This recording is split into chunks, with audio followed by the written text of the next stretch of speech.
Stephen King once wrote that nightmares exist outside of logic, and there's little fun to be had in explanations.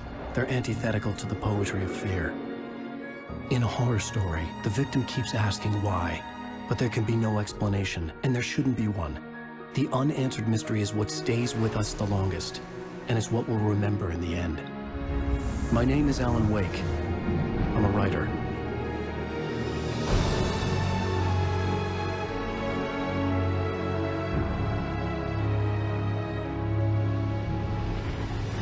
I've always had a vivid imagination, but this dream unsettled me. It was wild and dark and weird, even by my standards. So yes, it began with a dream. Following a typical nightmare pattern, I was late, desperately trying to reach my destination, a lighthouse. For some urgent reason, I couldn't remember. I'd been driving too fast down a coastal road to get there.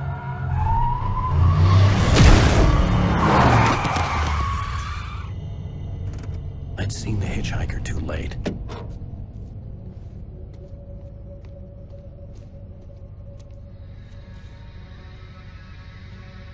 He was dead. I was convinced they'd put me in jail and I would never see Alice again.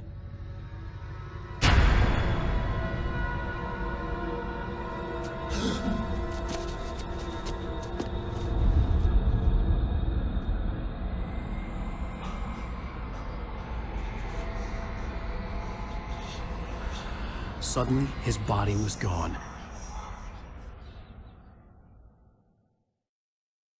I was in shock from the crash. I could hardly stay on my feet.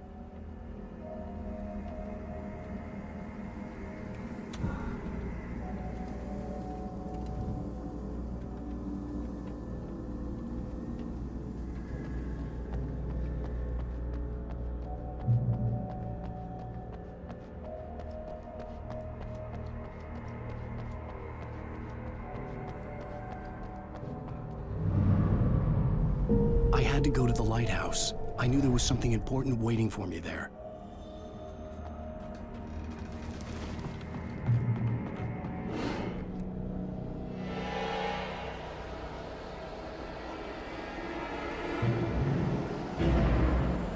You don't even recognize me, do you, Ryder?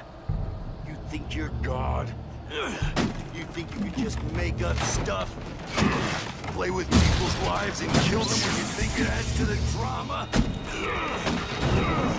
You're in this story now, and I'll make you suffer. You're a joke. There would be a single readable sentence in your books if it wasn't for your editor. You'll never publish another one of your shitty stories. Sorry.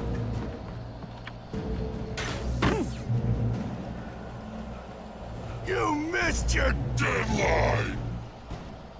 Damn.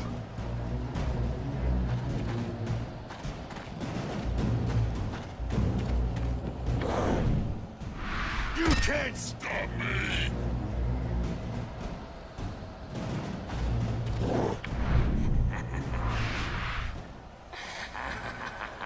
I realized that the hitchhiker was a character from the story I'd been working on. How does it feel to die by the hands of your own creation?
I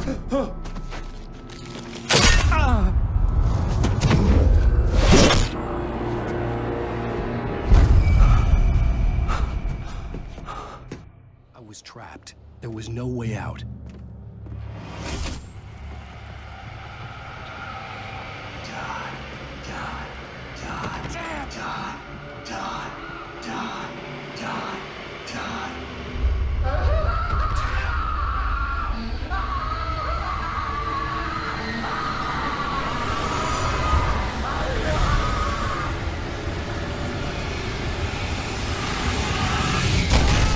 The cabin was a death trap. I had to get out.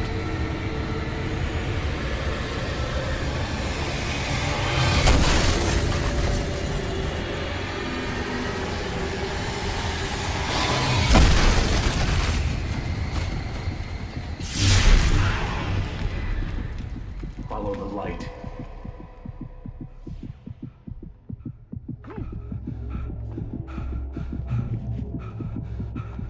You are hurt.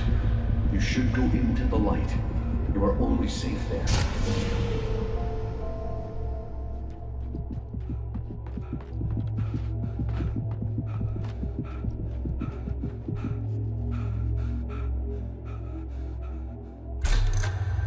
Well done. I have something important to tell you. It goes like this. For he did not know that beyond the lake he called home lies a deeper, darker ocean green, where waves are both wilder and more serene. To its ports I've been. To its ports I've been. Do you understand? No. Follow my light.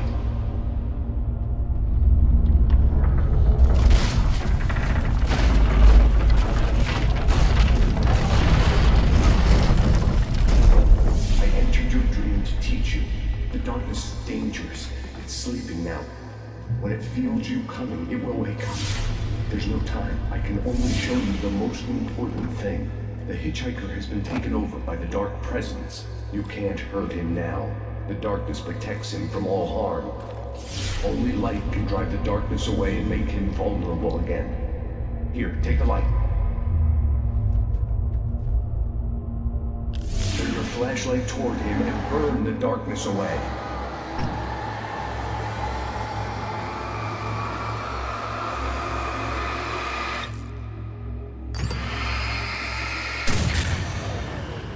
You did it. Now the darkness no longer protects him, but it's still inside, controlling him. He can't be saved. He's still a threat. He is still your enemy. Here, take the gun. Now you'll die.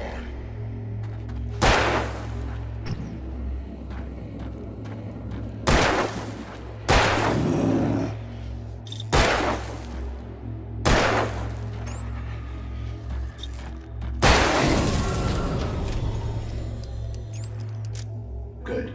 You've done well. Remember what I've taught you. That is all. I will give you back your dream now.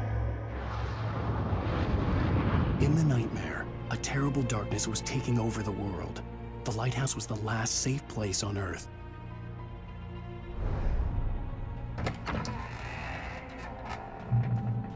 You made me this way, and now I'm gonna kill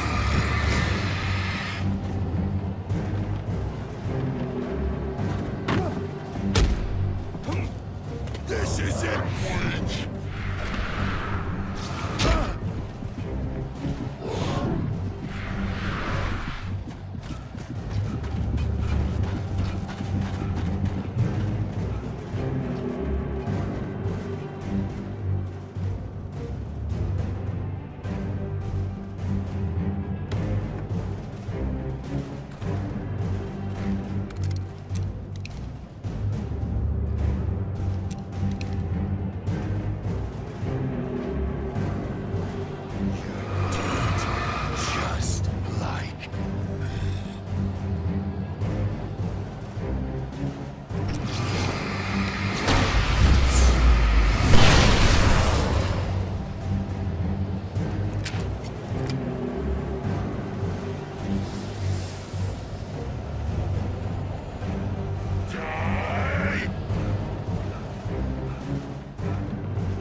can keep this up forever!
Shh, baby. Just another nightmare. Everything's fine. You dozed off. Right. Anything more than dozed off would be news for everyone. Cheer up, handsome. We're here.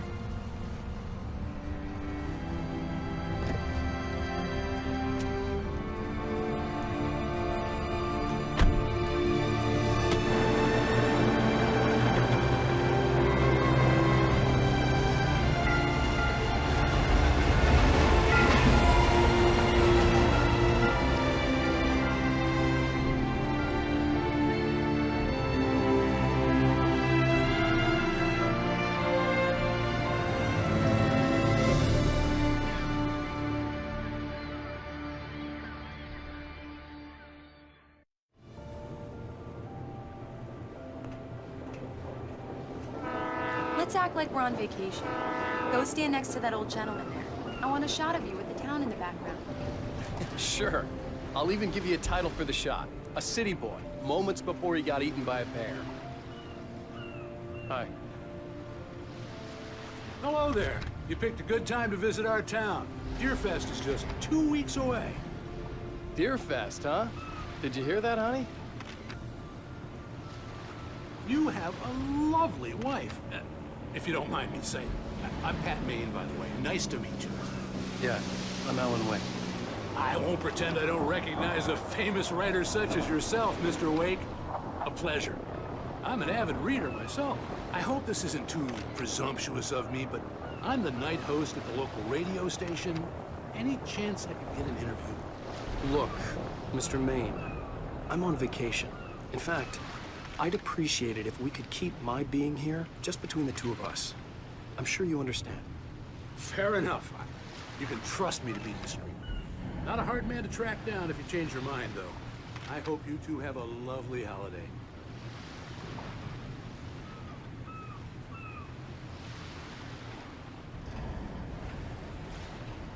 Very nice. I got a couple of really good ones. And I see you made a friend. That's cute. Right. Yeah? Hey, bestseller. How's my favorite writer? Are you there yet? Barry. Yeah. We just got here. Are the locals giving you trouble? Just say the word and I'll hop on a plane and come make sure that you're left alone, Al. No, Barry, we're fine. Great, great. Just want to make sure you can relax and recharge. So, how is the place?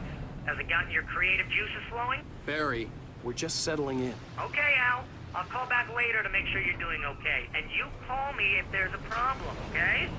Okay. Just looking out for you, buddy. Talk to you later. I love you too, Barry. You know he's going to be calling you every 5 minutes. Barry is Barry. I can always turn off the phone. What did I tell you? Text message from Barry. He says hi to you too. Alan, we're here. Come on, let's get back to the car.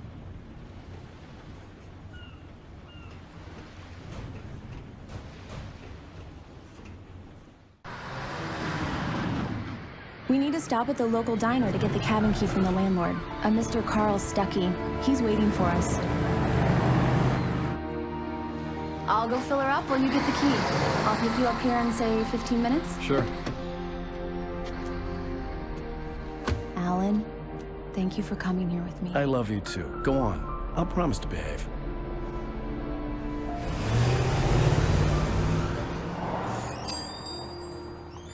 I'd forgotten there were still places like this. Towns where everybody knew everybody. Welcome to the Oh Dear Diner. Hi, I was wondering if you could help me. I'm looking for... Mr. Wake. Alan Wake. Oh, God! I am your biggest fan. I know people say that all the time, but I really am. I'm glad to hear that. Rose. Rose, I'm looking for Mr. Stuckey. Carl Stuckey? Carl? Oh, of course, Mr. Wake. He must have gone to visit the restroom. He'll be back in a moment. I can't believe it. I've got all your books. I got the cutout from the bookstore when they took it out of the window. And you keep it here. Well, okay. Good for you. Do me a favor, Sonny. I could really use a tune right now. Coconut, number 6 in the jukebox.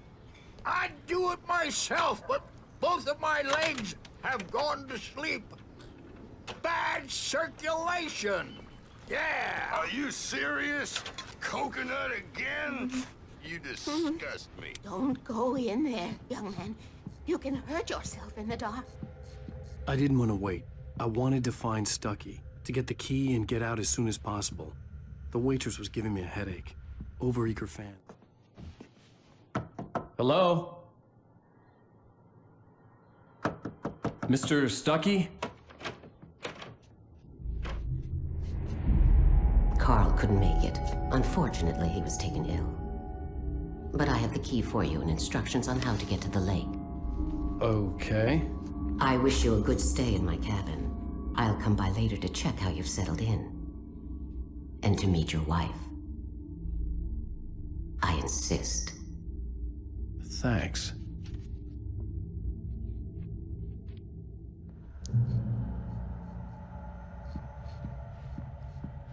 Cauldron Lake is a special place. Very inspiring. You got lucky this time, young man. You can hurt yourself in the dark. This really ought to be fixed. Even that sounds better than your singing. Are you all right? Splendid, splendid. Damn hernia. It swells up like a balloon if I lift anything heavier than a spoon. Yeah, splendid, splendid. It's been a long time, Tom. Good to see you. The Andersons, they're, local musicians. We're waiting for Dr. Hartman to come pick them up.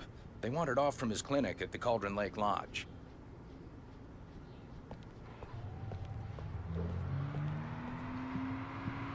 Bye, Mr. Wake. Mission accomplished. The key and the directions. My hero. I got some flashlights, just in case. Hey, wait! Mrs. Wake! Your keys!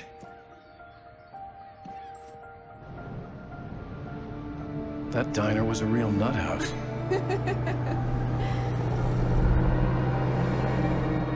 Can you believe this place? This would make a wonderful setting for a book. We're supposed to be on vacation, Alice. I'll figure it out when we get back home. Okay? Okay. We can talk about this later. Bad man here on PBFF. I didn't want to talk about it. I wanted to bury my head in sand. Here's another one of my favorites to go with it. Once upon a time, I was a successful writer, but that was a long time ago. I hadn't been able to write a word in 2 years, not since my last book. And now the weather. It's gonna be a clear night, so you folks in the big city might want to look up every once in a while, see those stars winking down at you. It gets pretty dark out here, but they'll light your way.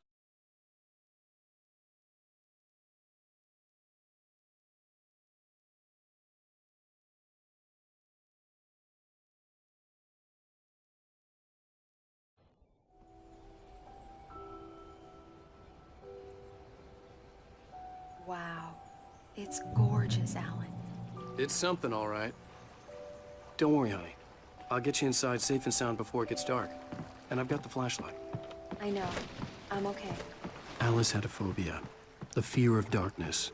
I wanted to make sure we were inside with the lights on before sunset.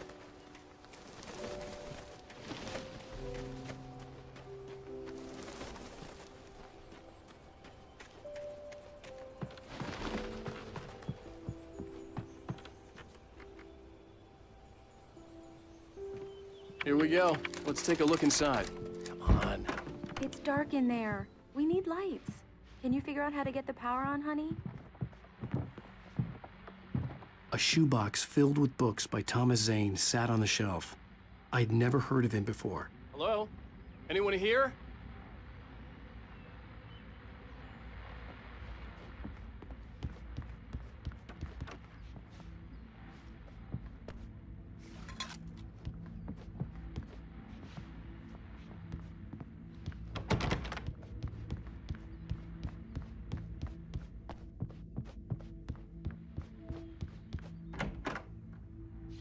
For a moment, the oppressive feel of the nightmare I had seen on the ferry returned. Damn.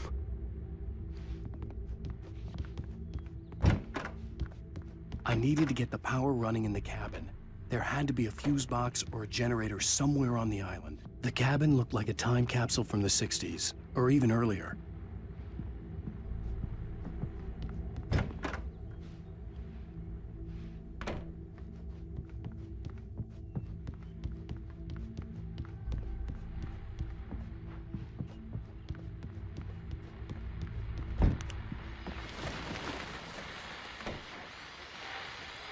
Your fest guests have already started to arrive.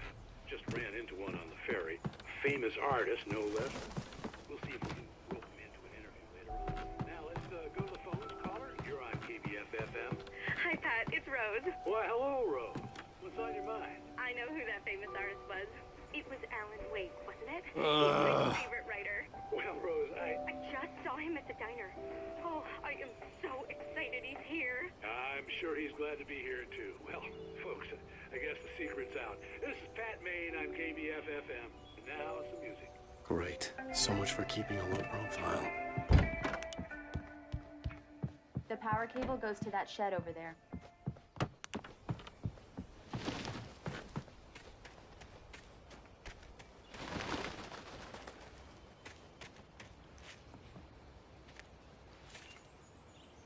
The island had once been the site for a love story. Maybe it would be that again.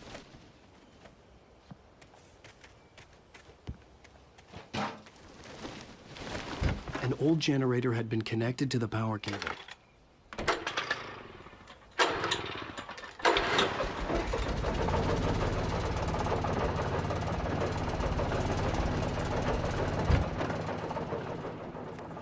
The lights are on! Good work, honey. I'll freshen up a bit and start settling in. Okay. I'll look around a bit. Sure thing! Have fun!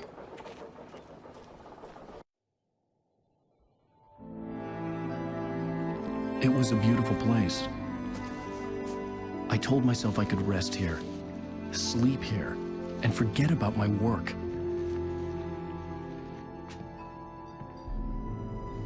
I thought we could be happy here.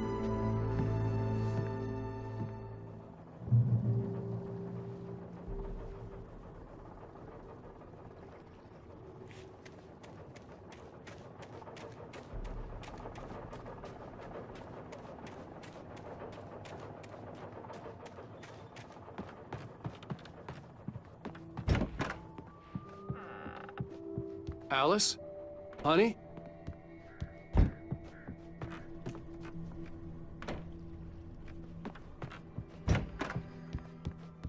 Alan, I'm upstairs. I have a surprise for you. Well, hello there. I'm not the surprise. It's in the study. Go take a look. Okay.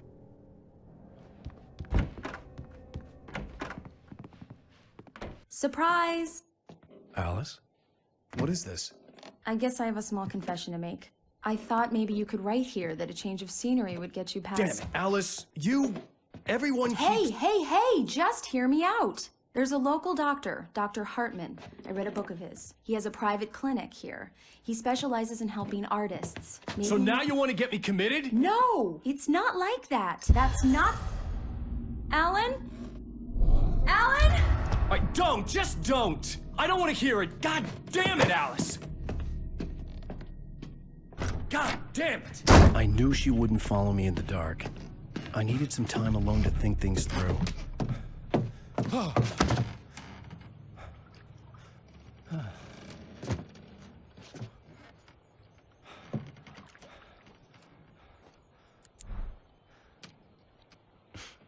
Damn it.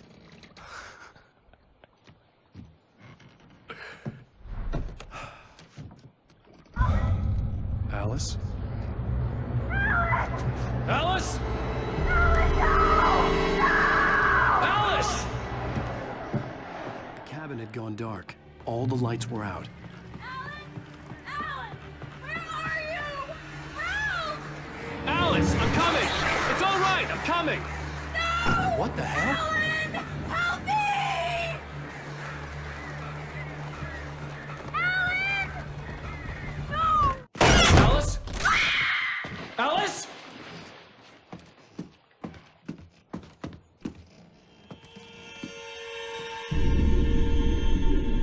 Oh no!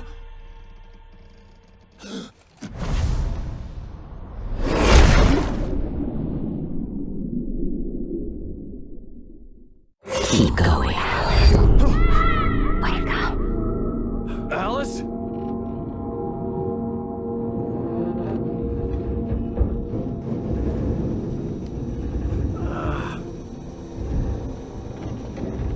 Waking up in the crashed car felt like I had woken from one nightmare and entered another.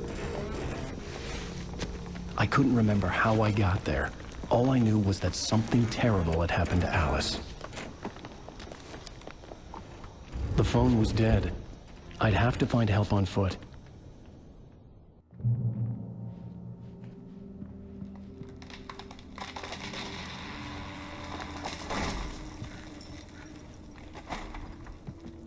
Among Alice's things was a book, The Creator's Dilemma, by a Dr. Emil Hartman. Seeing the book brought back my fight with Alice. I didn't like it, and I didn't like the guy's smug face on the cover either. The gas station was my best bet. They'd have a phone I could use. It looked like a long hike through the forest to get there.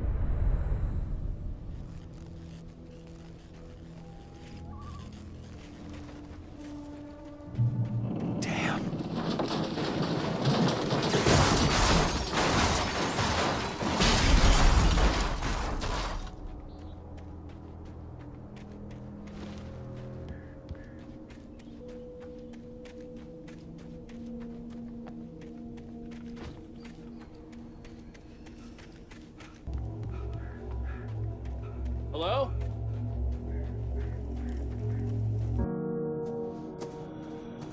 Hello? Is someone there?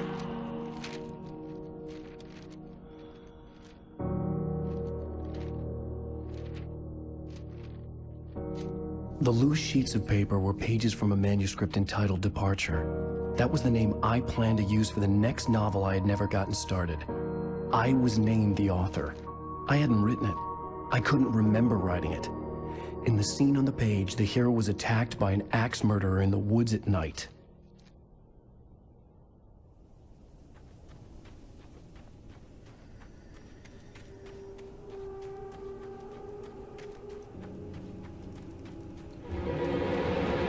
Anybody there? Please, I've been in an accident.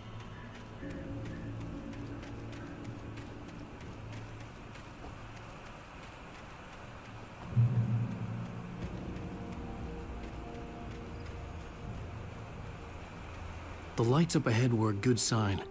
Maybe I wouldn't have to hike all the way down to the gas station to find a phone.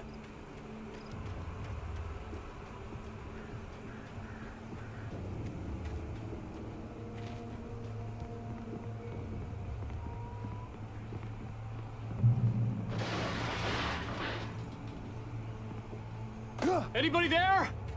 Please, I've been in an accident. Hey! Hey, you! Phil! There's been an accident.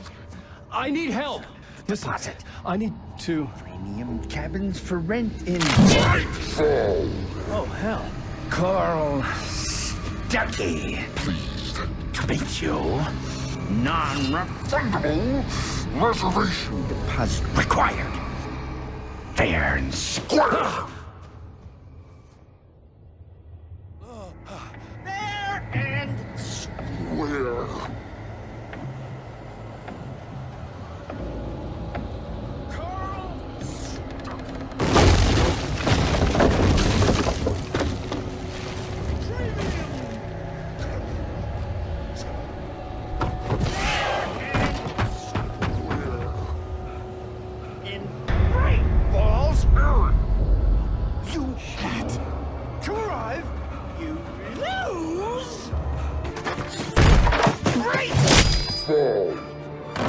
I had to figure a way out of this.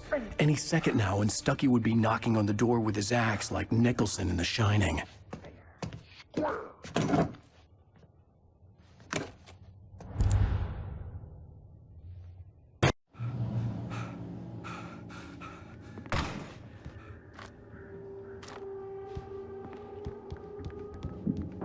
During your trying. Yes. It's the latest. Great Falls Sheriff Station. Homie, Hello? Roman! Now, let you shoot. This is bad.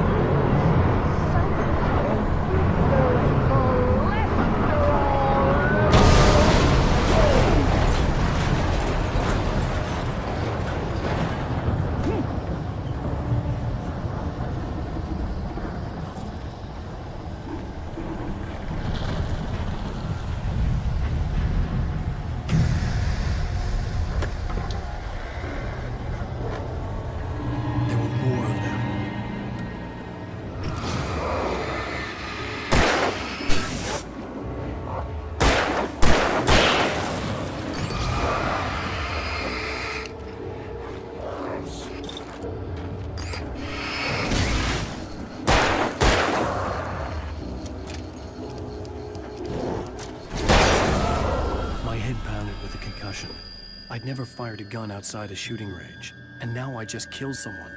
Or something. There were no bodies. They just disappeared. If I was dreaming, it felt real enough to make me sick.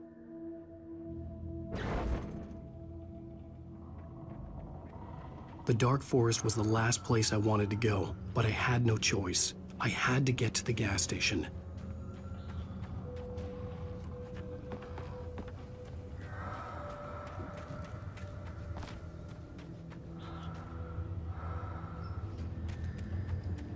Eerie hand-painted graffiti was revealed by my flashlight. Someone had hidden a chest of supplies near it.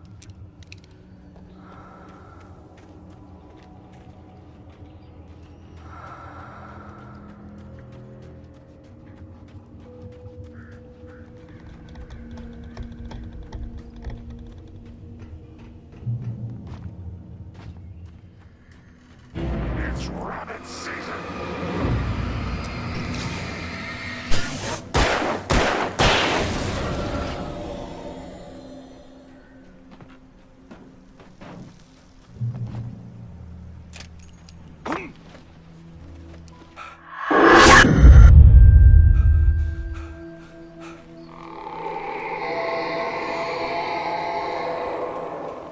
What the hell was that? When I saw the river below, something uncoiled itself inside my head. I realized that I'd have to find a way across. I didn't even want to look at the water.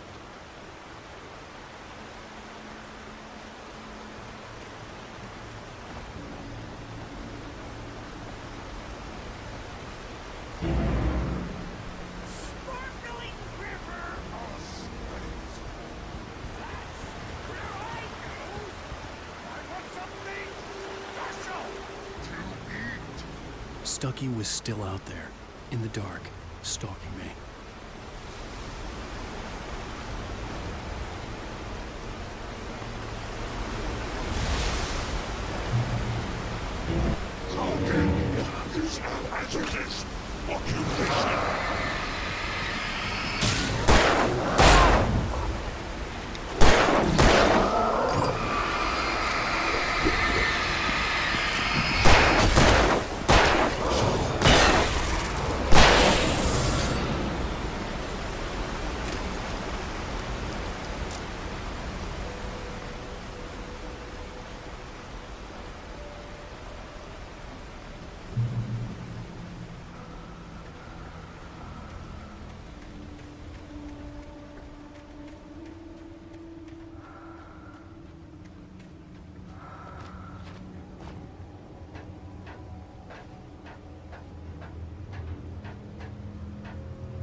Taken.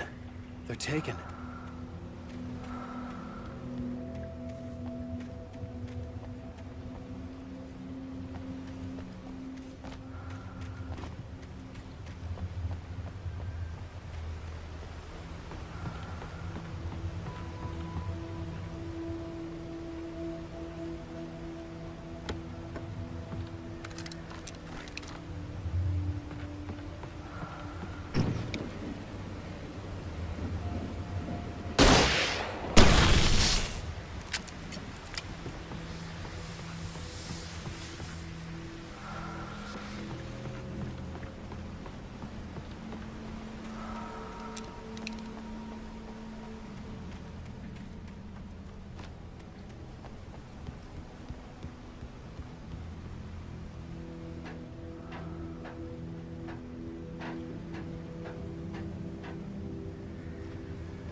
The staircase was broken. I had to make my way up some other way.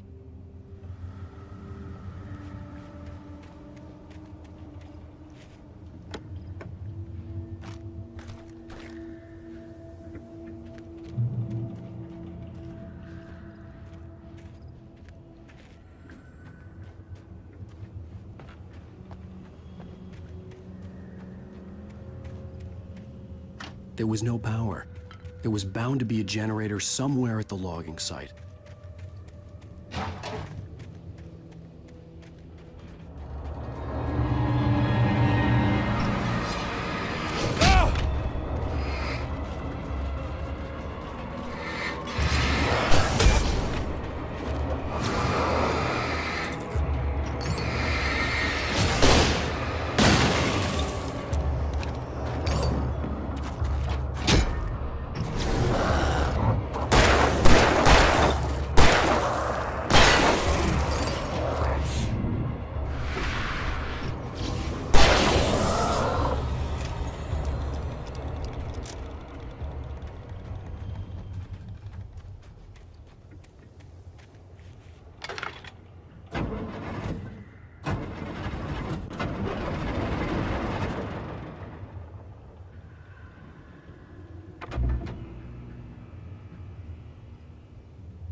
Well, I was just outside for a breath of fresh air, and what a night.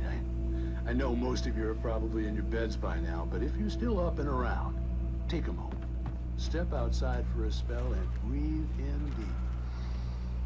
The weather is absolutely still. The sky is crystal clear. It's like the forest is quietly breathing along with you. But you listeners know I'm a night owl, and it's on nights like this I wish I wasn't cooped up in the studio. Makes an old man But here I am. All night long if I want. Looks like I'm not the only one staying up late. Caller, you're on the air. Hey, Pat, it's Maurice Horton. Hello, Maurice. What are you up to? Well, I was just taking Toby on his walkies. Oh, isn't it beautiful out there? Sure, but Pat, the reason I called is that Toby heard something rustling in the undergrowth and took off after it, and I couldn't find it. Probably a rabbit. Sure. Toby loves rabbits. Well, sure. Anyway, I figured that, if anyone runs into Toby, they could grab him. My number's on his collar. And Toby's a friendly dog? Toby loves people. Usually he comes back, but we were pretty far from home, and it sounds like he went pretty wild there. Great dog, but...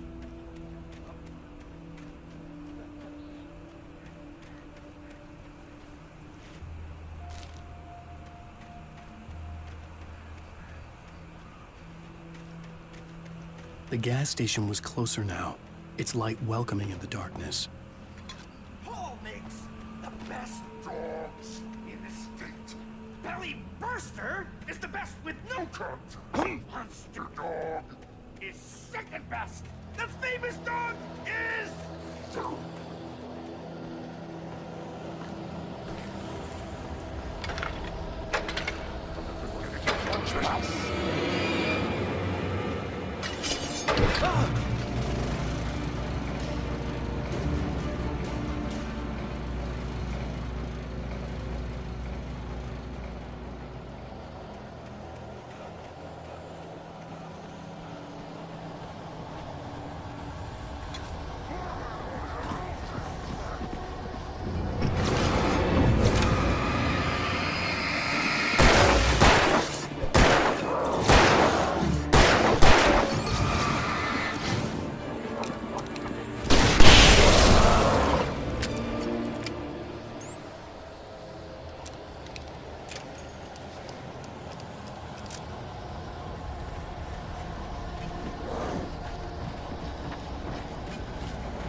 specifics!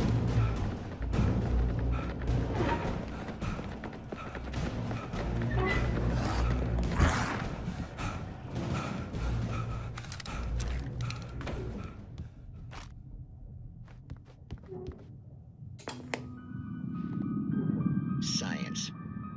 It bestows immortality on those who advance it to elevate all of mankind. Newton, Einstein, Sagan, princes among men. But the price for such a legacy is steep indeed. In Night Springs. Tonight's episode, a quantum suicide. If our lives are already written, it would take a courageous man to change the script. Having called a press conference, Dr. Barclay Colvin is about to demonstrate that very courage. Ladies and gentlemen of the press, I am Dr. Barclay Colvin, and I'm glad so many of you could join me here at the Moorcock Institute. Tonight, I'm going to give a practical demonstration of the many worlds interpretation. As you can see, this is a loaded 9mm pistol. It shall be part of a thought experiment. And now, a real experiment, known as a quantum suicide. Did he say suicide? Is that a real gun? He's kidding, right? Please, please, stay calm. There is no risk. Observe what occurs when I place the weapon against my own forehead. Now, you might think this round is merely a dud. Not so. Observe the flower pot. And yet, I myself cannot be harmed with this gun. With each pull of the trigger, two new realities branch off. One in which the weapon didn't fire, and one where it did. With my machine here, I have ensured that this reality is always the former. I have bestowed upon myself quantum immortality.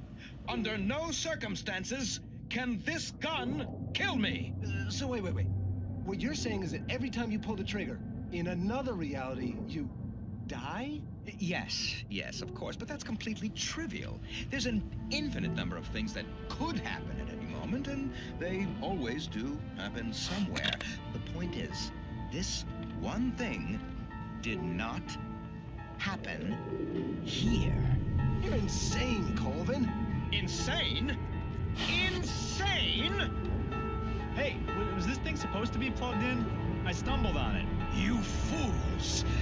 Gaze upon quantum immortality.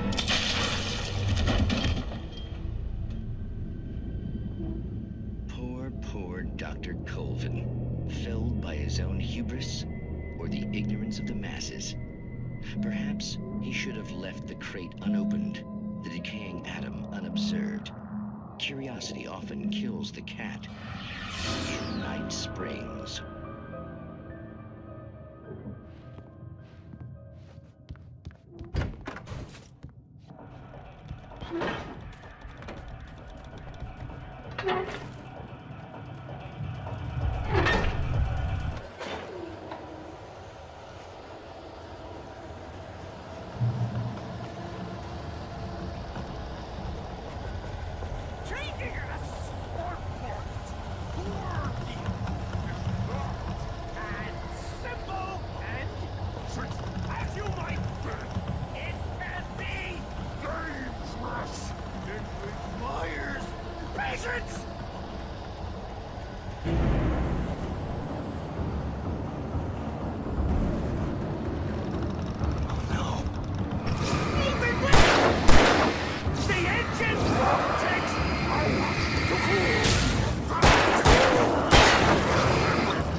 Bucky's body vanished, leaving behind only a lifetime of nightmares to come, assuming I'd reach the lights of the gas station alive.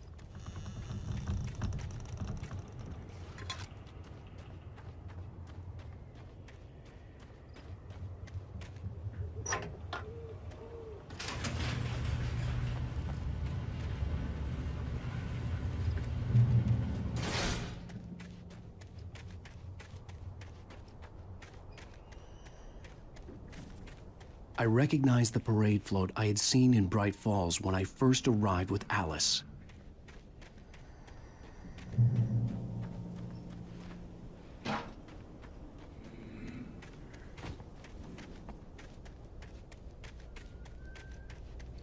After the insanity I had just experienced in the darkness, the lights of the gas station felt comforting. At least for a moment, the sane world reasserted itself.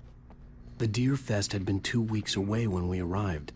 If the day count on the banner was right, I was missing a whole week between the night we got here and now. The garage was a mess. It looked like someone had trashed the place, or that there'd been some kind of fight. Outside, there's only darkness. Outside the cabin, outside the story, there's only darkness. I can feel her presence in the dark. Just now, I could smell her perfume in the room. I'll reach her, I'll fix it up. I'll bring her back. The story will come true. If I stop, she's lost. I don't believe this. It'd been me on the TV, talking crazy. Was I losing my mind?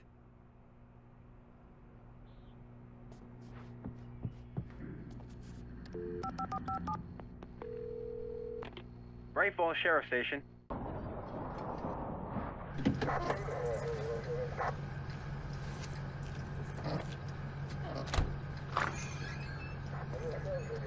Oh, thank God, Sheriff. Sheriff Sarah Breaker. You are... I'm Alan Wake, but listen. I was in a car crash. My wife, Alice, she's missing. Calm down, Mr. Wake. We were staying in a cabin on the island, on Cauldron Lake. There's no island on Cauldron Lake. Not since the big eruption in the 70s. Please, I can take you there, okay? You look like you've taken a pretty bad knock to the head. Are you okay? Listen. We'll figure this out. Please get in the car. We'll swing by the lake and then we'll go to the station, okay? Mr. Wake, have you seen Stucky, the guy who owns this place?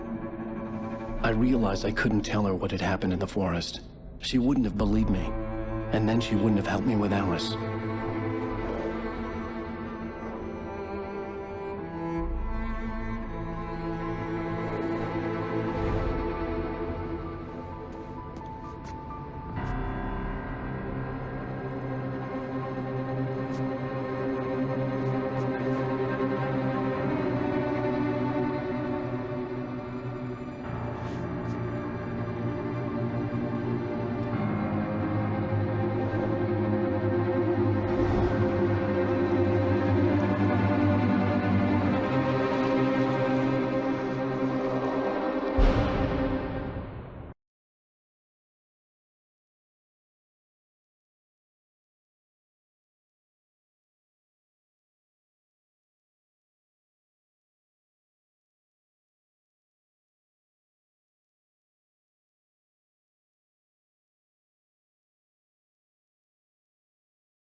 Previously on Alan Wake. I came to Bright Falls with my wife, Alice. Thank you for coming here with me. I thought maybe you could write here. I don't want to hear it! God damn it, Alice! Now, she's missing. Alice? Alice? I woke up behind the wheel of a crashed car. I'm missing a week. I was attacked by shadowy men straight from a nightmare. The sheriff took me to the lake Alice and I had stayed at. But the cabin had disappeared.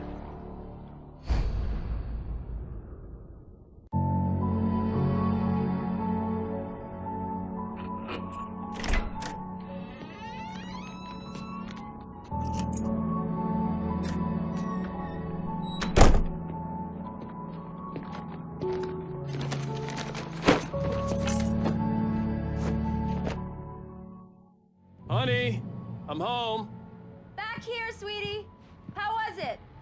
Worst weather I've ever seen. You should put some coffee on. It'll warm you up. Hey, handsome. This is gonna be a long night, but these shots are turning out great. I guess you're gonna need that coffee then. I'll go put it on.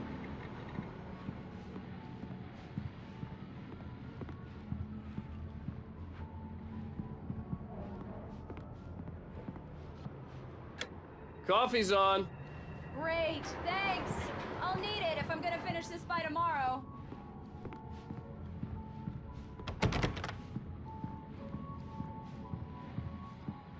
Oh, hey, I just finished those cover mock-ups. They're on your desk. Tell me what you think. No kidding. I didn't think you'd get them done this quickly. On occasion, I can perform all sorts of miracles, my dear. These look really good. Oh, sure, until Barry gets his hands on them. Which, by the way, will happen over my dead body. The last time was the last time. Oh, and speaking of Barry, he called. Alan? Alan, please check the fuse box. I'm right here. I'm on it, honey. Please hurry!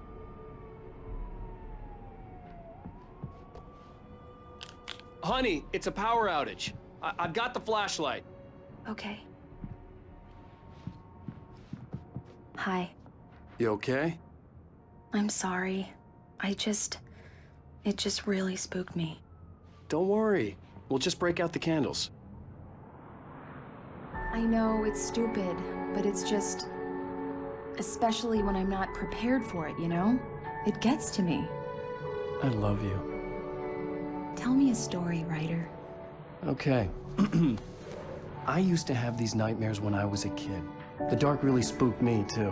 When it got really bad, my mom gave me this old light switch. She called it the clicker. The clicker, huh? Yeah. If I ever got scared of the dark, I could just flip the switch and a magic light would scare the monsters away. Oh, sure. Here it is. Alan. Maybe it'll help you, too. Yeah, nice story, writer boy. You made that up right now, didn't you? No. Seriously. I love you, even if you are a liar. Thanks for this.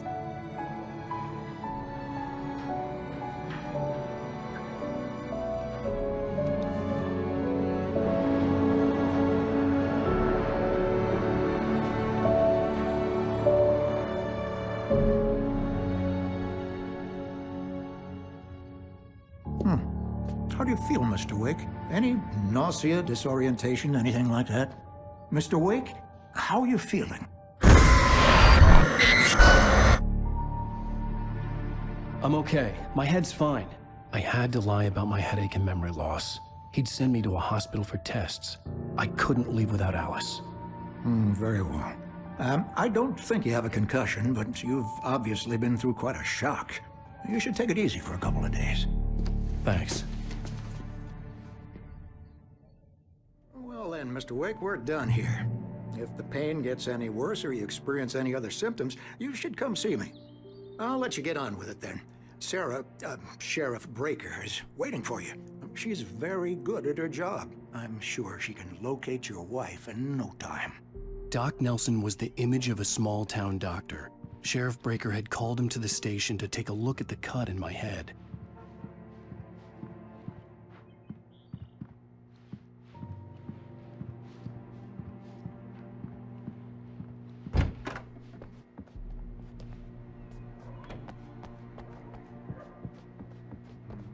Thank you for testing the lights, Mr. Weaver. Come in, Mr. Wake.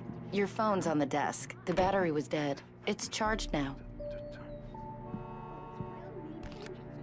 Have you started looking for my wife yet?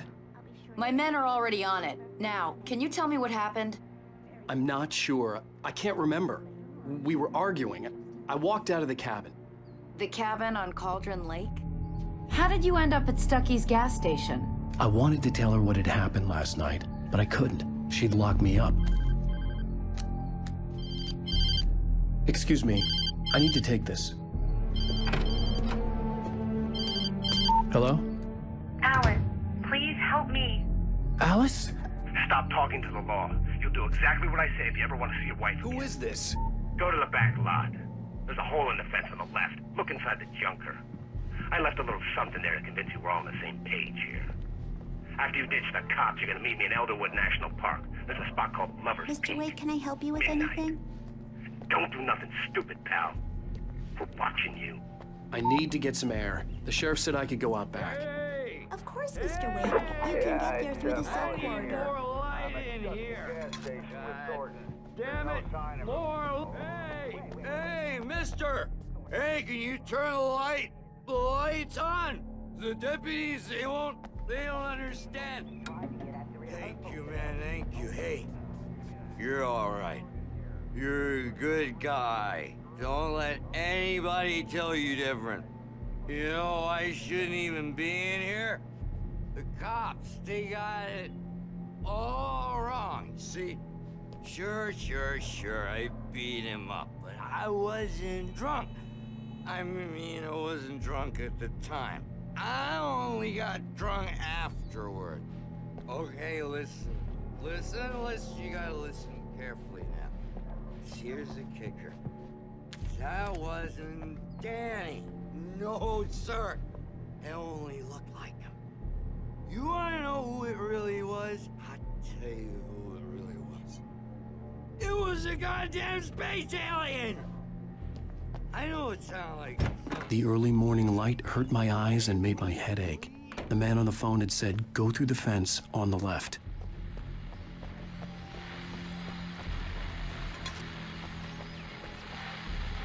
Well, folks, it's been another long night, and it's about time for me to sign off for a while. God knows I need my beauty sleep. Just...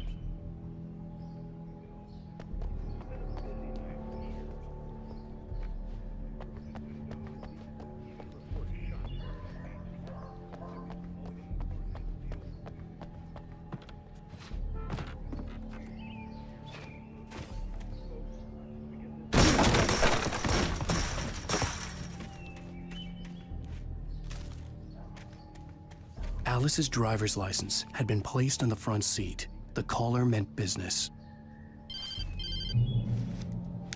Barry? Ow! Ow! Thank God! Where the hell have you been? I've been trying to reach you for a week, you and Alice. I've been worried sick. I flew out yesterday. I'm here in Bright Falls. Barry, listen to me. I'm at the sheriff's station. Come and get me. I can't talk now. Ow! What the hell is going on? I had to get the sheriff to let me go. I needed to get to Elderwood National Park to meet Alice's kidnappers.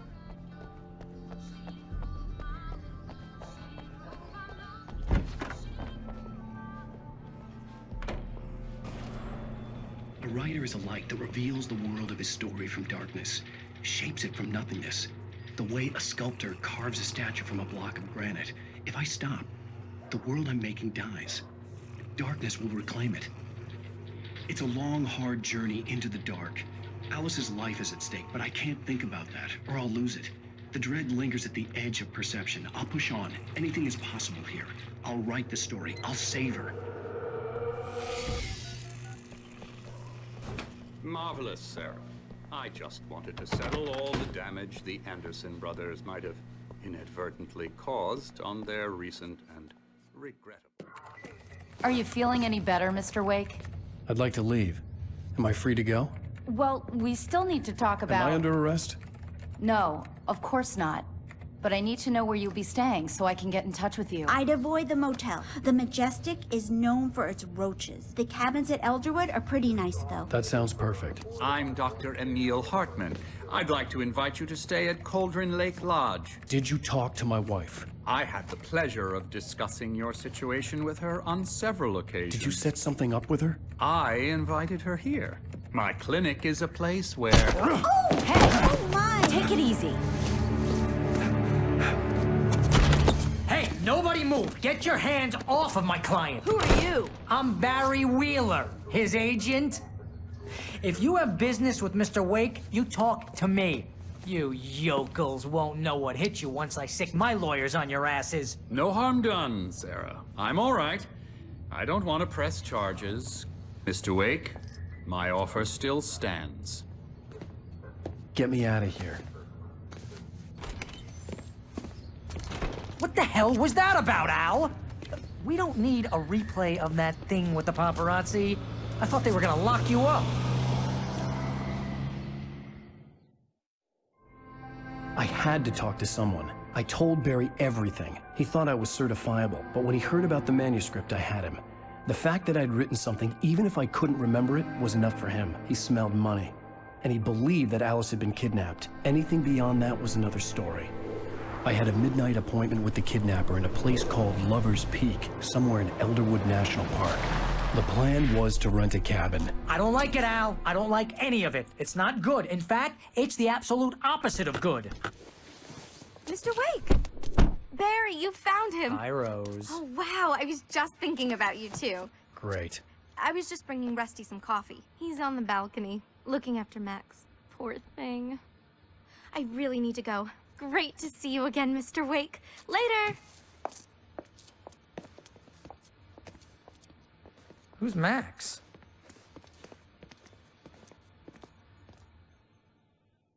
What an airhead.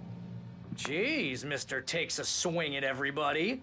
This is not her fault. She's a very nice girl and, more importantly, a fan. She even has a fan site dedicated to you. And she was very helpful when I was looking for you. Seriously, Al, what you were saying in the car, just listen to yourself. What, you shot a guy and his body just disappeared? When was the last time you slept? What, are you high? Have you been drinking? No! Look, Barry, I'm missing a week, and someone's got Alice. Do you understand what it sounds like when you say stuff like that? Don't get me wrong, it's a good story, could be a bestseller. But when you start confusing fiction with reality, you're buying yourself a ticket to the funny farm. Wait here.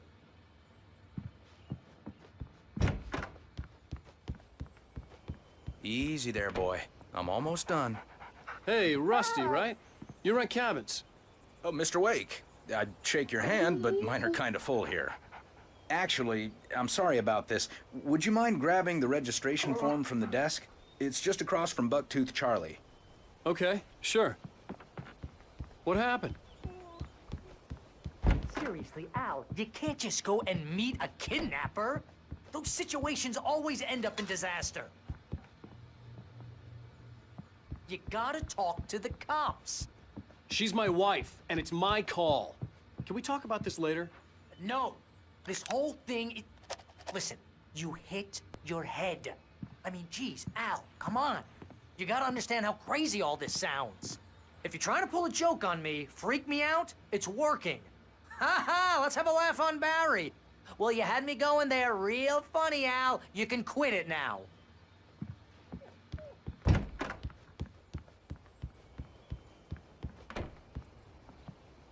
I think this is the form you wanted. And here are the keys. Okay, you're all set, Mr. Wake. Glad to have you staying here. Thanks. Can you tell me how to get to Lover's Peak? Oh, sure. It's at the end of the nature trail. Just follow the paths, you'll get to it eventually. It's an easy walk. Nice spot, too.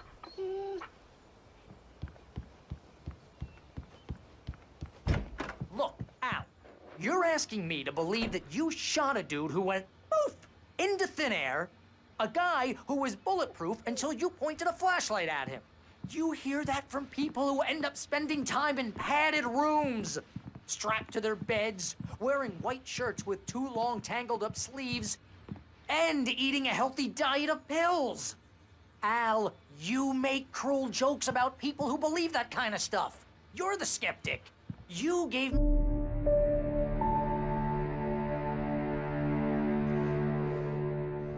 That's just crazy talk, Al. Al? Al? We should go to the sheriff or call the FBI. Damn it, Barry, they'll kill her! This is not a goddamn debate, Barry. I'm going to Lover's Peak. He said to come alone. Okay then. I understand. You're my best friend, and I'm worried that you're not right in the head. Tell me what to do to help, and I'll do it. You stay here, and if I'm not back by morning, call the cavalry.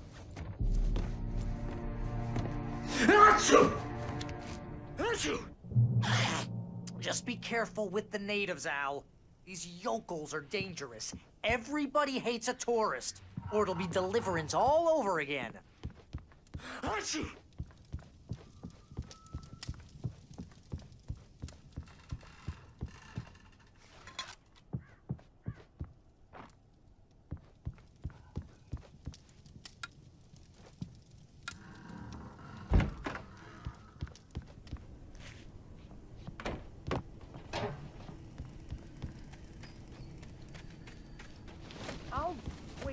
Al. I'll hold down the fort.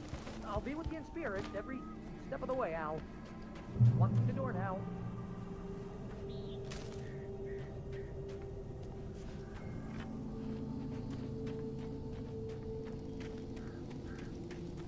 I knew I should have gone to the cops. This wasn't the smartest thing I'd ever done, but I was still angry with Barry for trying to talk me out of it. These people had called me right in the sheriff's station. The cops wouldn't scare them, and they had Alice.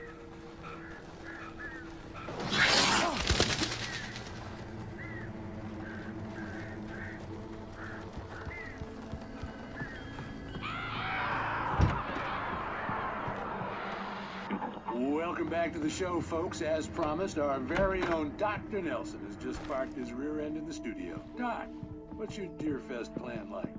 My plan? You make it sound a lot more organized than I ever seem to manage.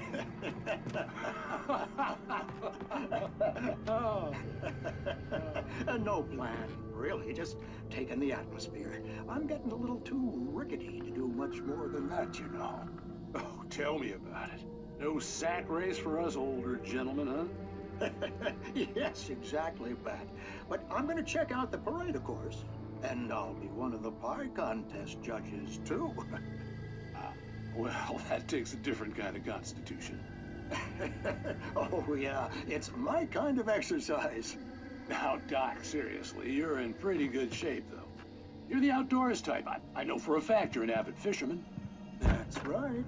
Matter of fact, just caught a heck of a largemouth bass early this morning. But you're not taking part in the fishing festival? No, not this year. See, that, I just...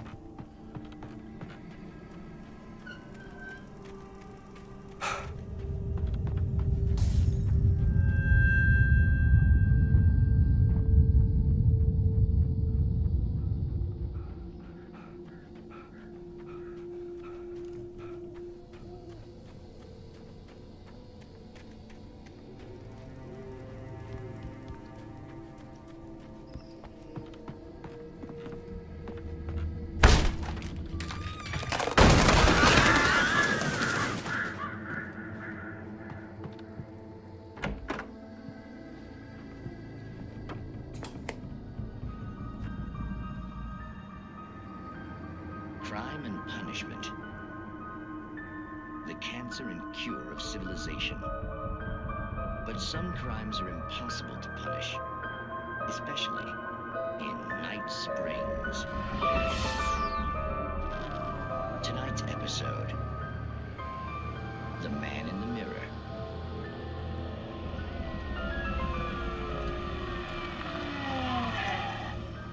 He's inside, Agent. He's a weird one. So, you're confessing to killing that guy, huh? Why? Had it coming? Yeah, but why would you do that? I mean, you're a nice guy. Normal. Took a kid to a soccer game. So how come at the game, you pick a guy and, quoting from the arresting officer's report here, assault the victim's head area repeatedly with the weapon of choice being a pair of bare fists? Wow, that sentence really flows, huh? Maybe you're not the literary type. Okay, so you mess him up. But why? Who was that guy? We couldn't ID him. Why would a guy like you do him like that? I didn't like his face? Well, you must have hated it, because you really went to town there. I mean, there's no way to tell what he looked like. No ID on him either. That must be difficult. But then we ran the fingerprints. Got a match. Your prints. Identical. Huh, how about that? Your son said you were wearing a white shirt when you took him to the game. But the white shirt is on the dead guy.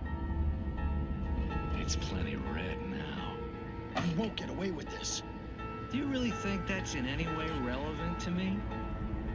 I had plenty of time to talk to my boy before the cops arrived, you know? He won't stop screaming, am I right? You think he's ever gonna be okay? I left my mark. Believe me. You bastard. What? You gonna shoot me? What's the point? I'm going to prison. You got me. I don't understand any of this. And you never will. Don't worry. Maybe you'll see me again, Agent. Maybe in the mirror.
Mr. Wake? Oh, hell. It happened just the way it was on that page. I found. Came true. It knew. So dark. It'll come back for me. You must... The lights. In the office. I have the key. Okay, Rusty. Hang on. I'll be right back. Whatever did this couldn't be far. Rusty had found a page from the manuscript. It would help me understand what had happened. Shh. Good boy.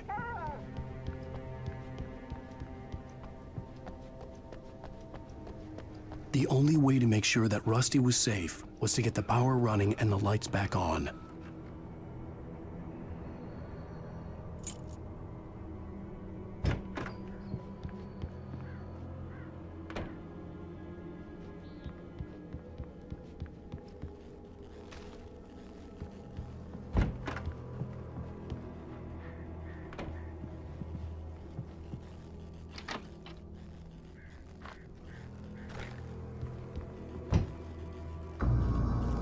I was too late. Someone had destroyed the circuit breaker. There was no way to get the lights back on.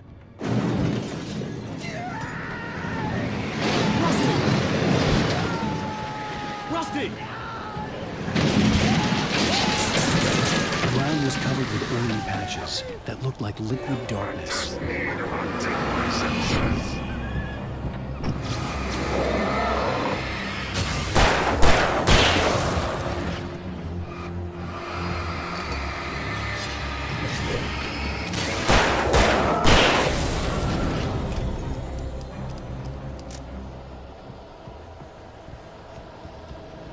Something had torn a mammoth-sized hole in the wall.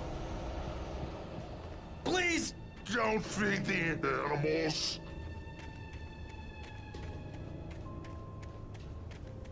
Fishing! For those who purchase a park license, obey! The park ranger's instructions. At all times. Rusty? Rusty, no! Never No approach closer than 100 yards. to bears and wolves. Never approach any other Wildlife closer than 25 yards. pets must be leashed. All times. Never leave your pet Unattended. It is Against the law. to remove any Natural objects. or historical items.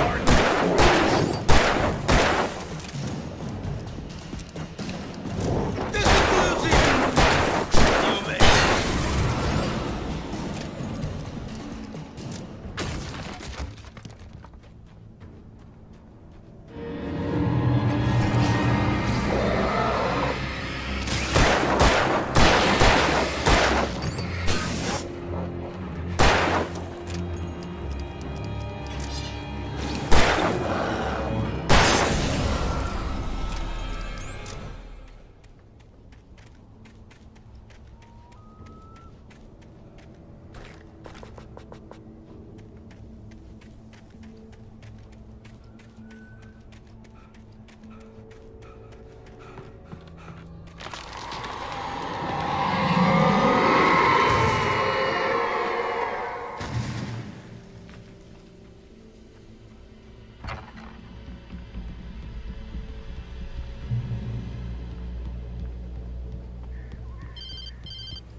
What the hell was that? I saw it from the window. I saw something. Forget about it, Barry. It's just me going crazy. Oh, jeez. Oh, jeez. You're not crazy. I wish you were crazy, but you're not crazy. Ow, be careful. Stay in the cabin. Don't open the door for anyone. I mean it.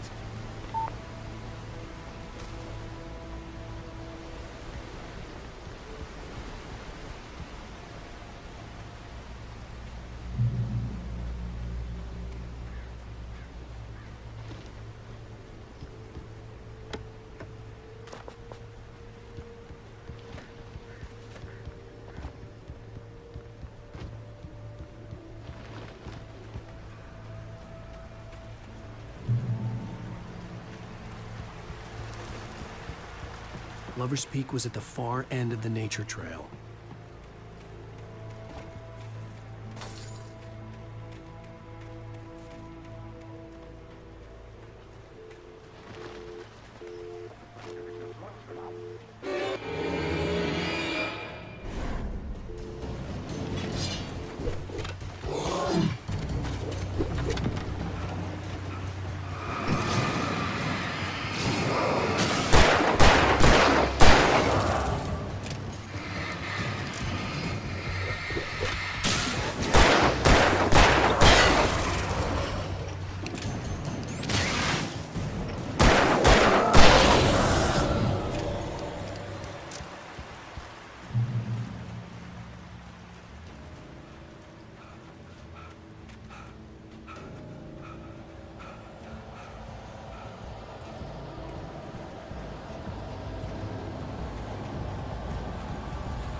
Come on, we gotta get moving. More of them coming.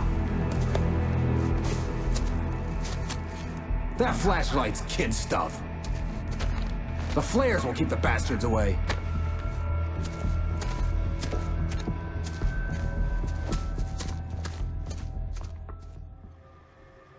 You can see them too? Hell, of course I see them. Come on, we gotta move. Why? Because that's the way the story goes. Yeah, but... Let's move! I lost my gun back there. Oh, I've got a gun. Just keep that light steady on him. It took a moment, but then I recognized him. He'd been on the ferry when I first arrived here with Alice. He knew my name. We were headed in the direction of Lover's Peak. There was no way this was a coincidence. He was the kidnapper. Come on, Wake! You better keep up.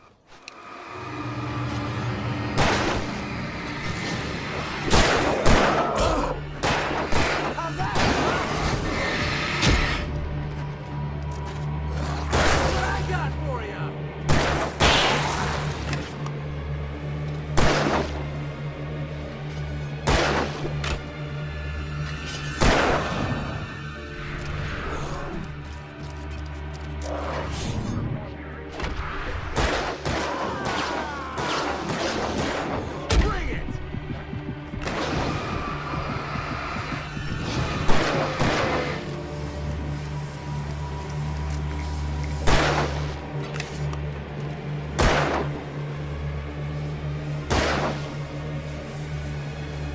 Monster!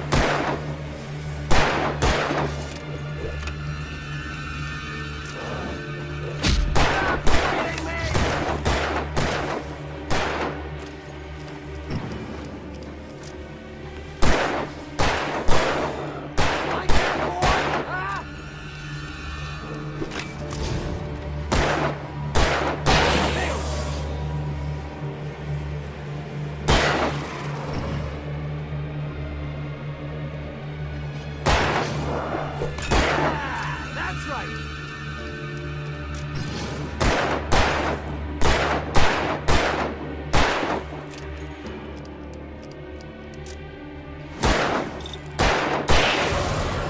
Lover's Peak, right up these stairs, Wake. Use the flares from the emergency box to hold them off while I get these boards off. Give me the gun. Yeah, no can do, Wake. Are you kidding? Give me the gun! No time for back talk. Hold them off, damn it!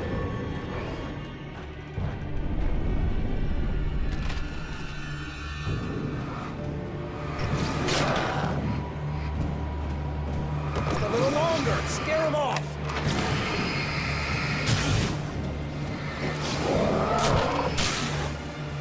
Get some light on those bastards. That'll keep them off us.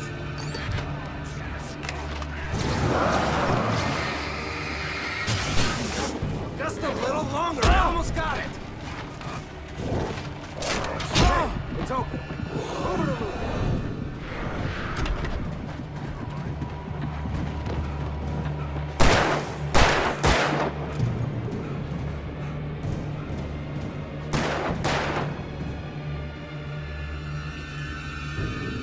Oh, you feeling better now, Wake? All cozy and safe. Better get ready. They'll be on us soon.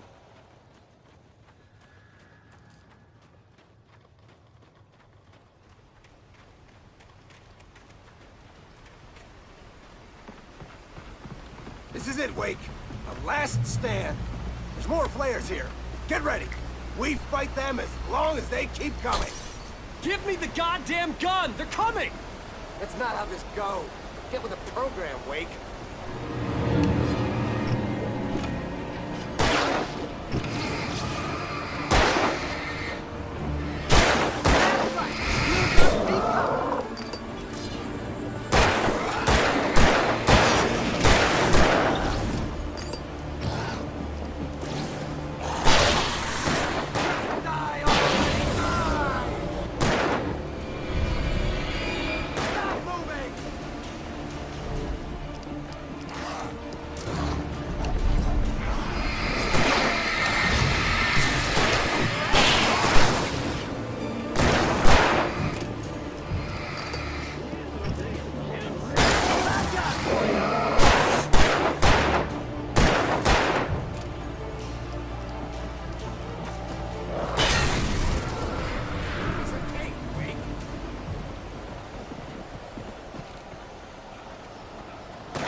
let's cut the act now. Where's my wife? I knew you were gonna say that. I read it all before. You're a hell of a writer. Congratulations. You're gonna bring about something glorious and terrible once we get you some proper editorial control. What the hell are you talking about? Where's Alice? I want the entire manuscript, or she's gonna suffer bad. You touch her mouth.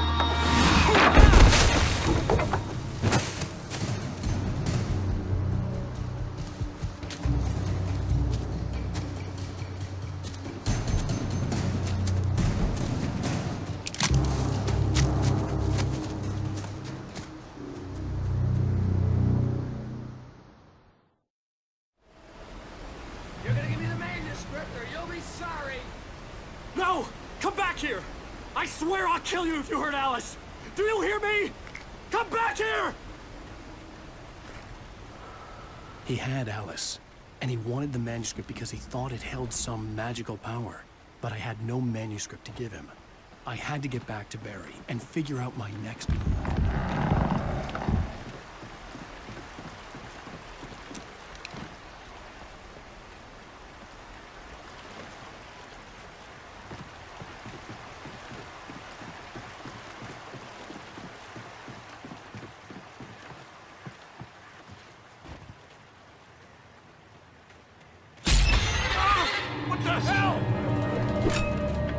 Rusty had warned me about these traps.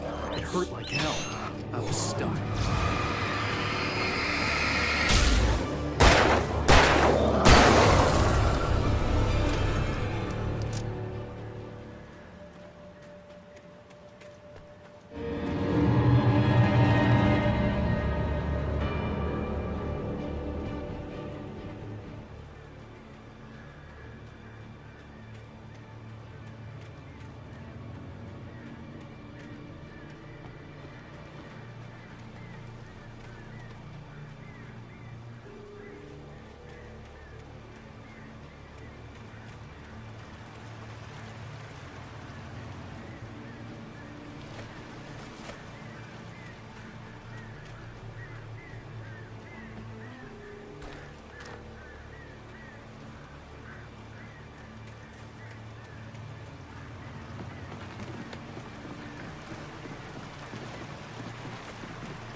I had heard the plane fall.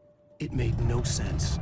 It was clear that it had just fallen here, but it was very old and obviously hadn't flown in decades. Looking at it sent a shiver down my spine.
Imagine you're only so we can save me.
Beware of Widowmakers!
Stay out of sight.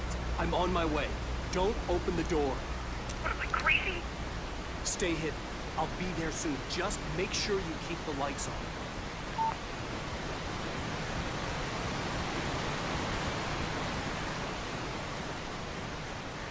I still had to reach Barry at the cabin, but at least I was out of the woods.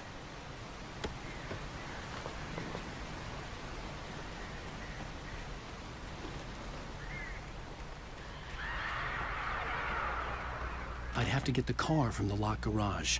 It would get me back to Barry faster, and the headlights were a welcome bonus.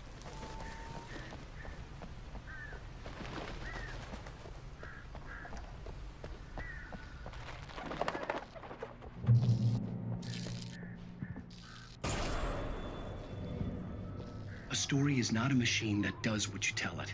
A story is a beast with a life of its own. You can create it, shape it, but as the story grows, it starts wanting things of its own. Change one thing and you set off a chain reaction of events that spreads through the whole thing. The characters have to be true to themselves. The events need to follow a logic that fits the story. A single flaw and the magic is gone. The story dies. Alice dies.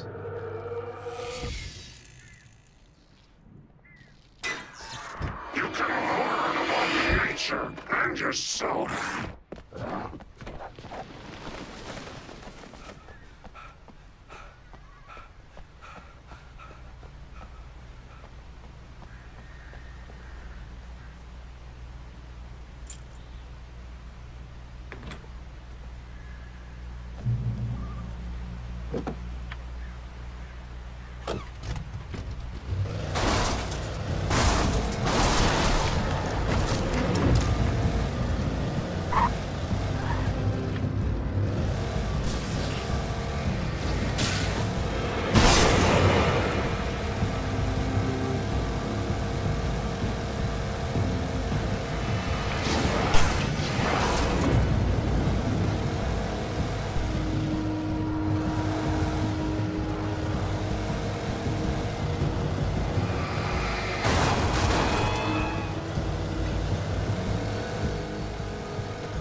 The flare gun was probably the best weapon I could imagine against the dark things I was facing.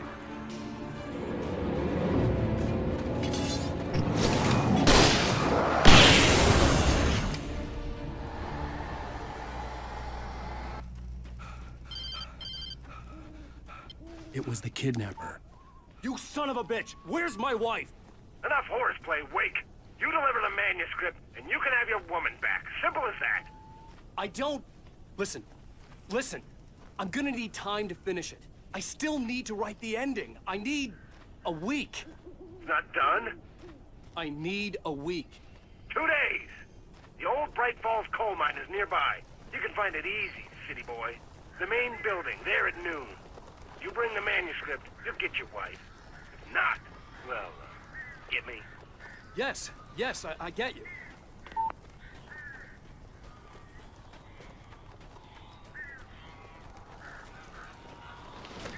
Barry had talked about birds over the phone.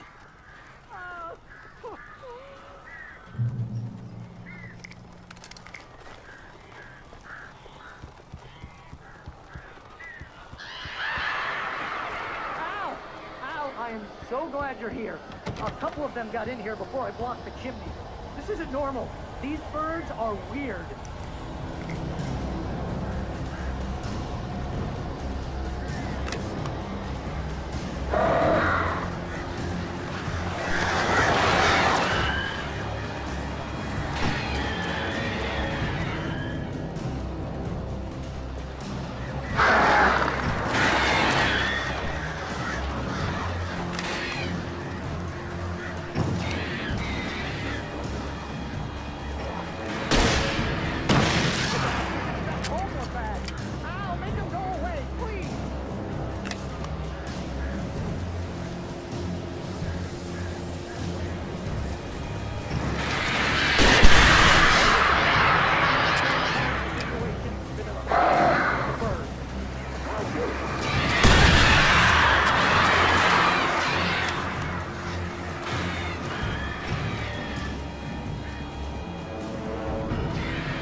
gone.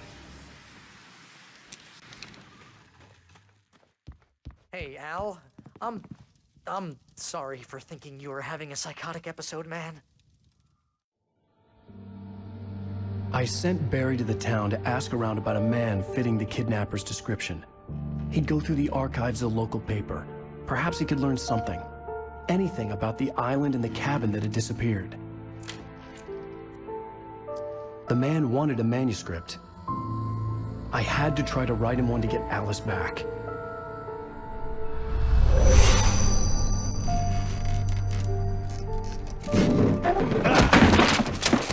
For me, the supernatural had always been nothing but a metaphor for the human psyche, a tool to use in writing fiction. Now, it was happening for real, and I couldn't put a single word on paper.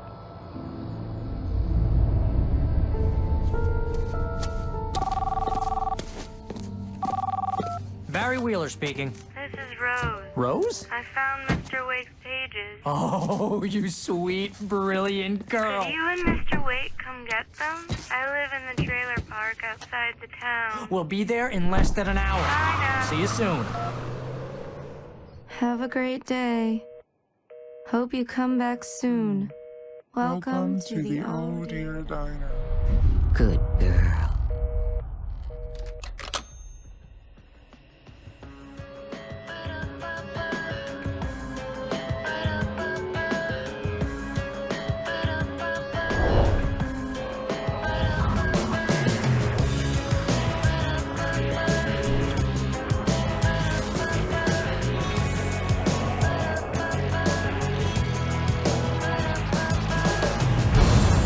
Come here. Pretty please, can you tell me where I am? You, won't you say something? Previously on Alan Wake, Alice has been kidnapped. Alan, please help me. Alice? You'll do exactly what I say if you ever want to see your wife again. I can't tell anyone except my agent Barry. Damn it, Barry, they'll kill her. You're my best friend, and I'm worried that you're not right in the head. The ransom is a manuscript I supposedly wrote that's coming true before my eyes. It happened just the way it was on that page. So dark. I have found only a few scattered pages. I want the entire manuscript. The deadline is in 2 days. I found Mr. Wake's pages. Good girl. How the hell did she get her hands on the manuscript anyway? I don't know. She's resourceful. I told you were too hard on her. Listen, I found out all sorts of interesting stuff while I was digging around. Yeah. Mr. Wake, it's Sheriff Breaker. We have an FBI agent here, Agent Nightingale. FBI? He's anxious to see you. You'd better come to the station. Okay, I'll be right over, Sheriff. Let's make this quick, huh? Help you folks? Name's Randolph. I'm the manager. We're looking for Rose. Works as a waitress down at the diner. Rose, sure. Nice girl. Who wants to know? I'm Alan Wake. The writer, huh? I heard on the radio you were visiting. Well, I'll show you her trailer. That Rose, she's a nice girl. Always pays her rent on time. As I was saying, Al, I found all sorts of weird stuff from the local newspaper's archives. This place is crazy. Disappearances, mysterious deaths, urban legends come true, and get this, most of this stuff takes place around Cauldron Lake. Well, you ain't wrong, mister. The Indians thought the lake was a doorway to the underworld. I'm the God-fearing type myself. I don't hold with that sort of thing. Yeah, okay. Anyway, there was an island there owned by a guy called Thomas Zane. Now, some of the articles I found about him make him out to be a famous writer, but I ran a bunch of searches, couldn't find a single thing he wrote. Zane was heavily into diving, so much so that the place came to be called Diver's Isle. But the volcano under the lake erupted in 1970, and Zane went down with the island.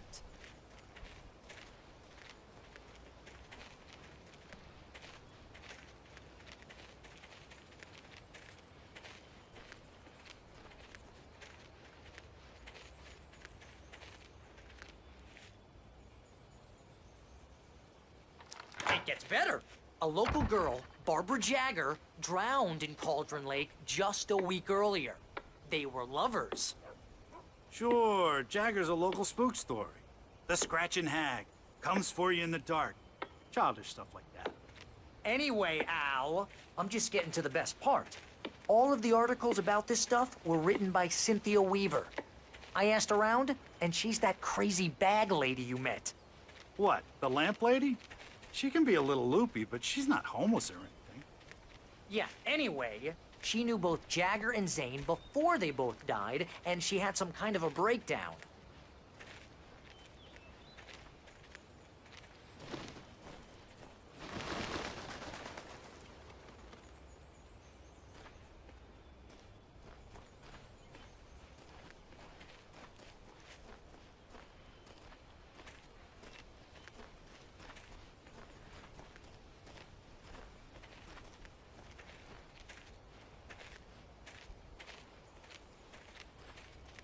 Well, mister, this here's Rose's trailer.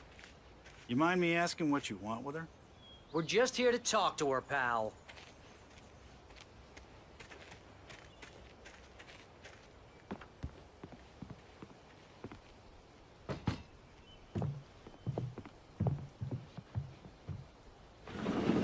Welcome to...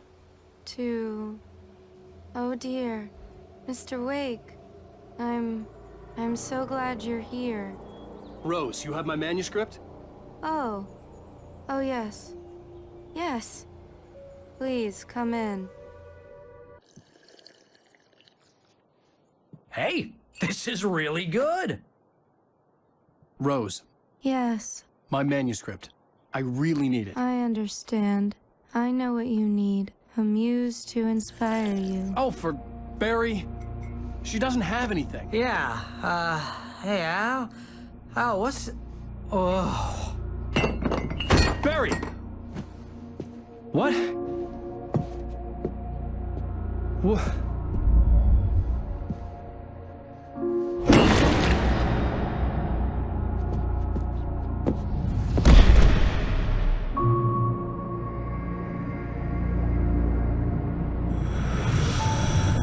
It's coming for you. Hiding in my barber's skin. I'm too weak to stop it. You must turn the lights on. I promised I'd come visit you and your lovely wife. You must finish what you started. I insist. You must turn the lights on. Turn the light on. Back to work, boy.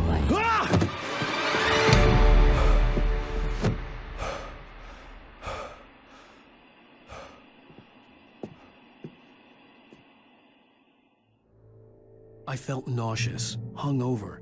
Only anger kept me going. Rose took a day from me. I had less than 12 hours left to meet the kidnapper. All I could do was get Barry into the car, work something out once I got on the road. I call her Barbara Jagger. She's very strict. My gun and flashlight were gone. I'd have to find a way to get Barry into the car as quickly as possible. There was no time to waste.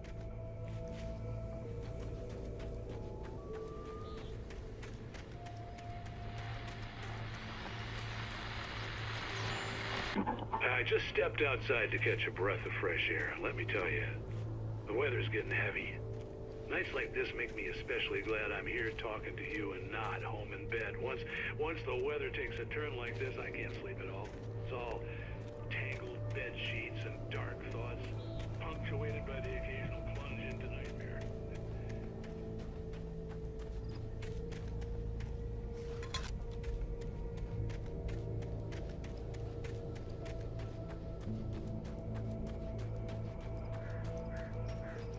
Oh, you're gonna get it now.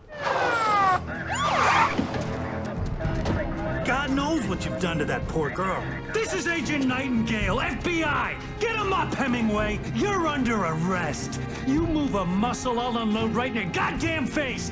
Stay right where you are, Slane!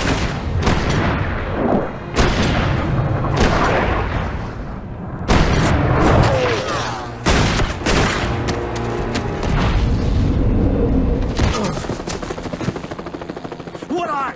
I'm standing right here, you goddamn maniac!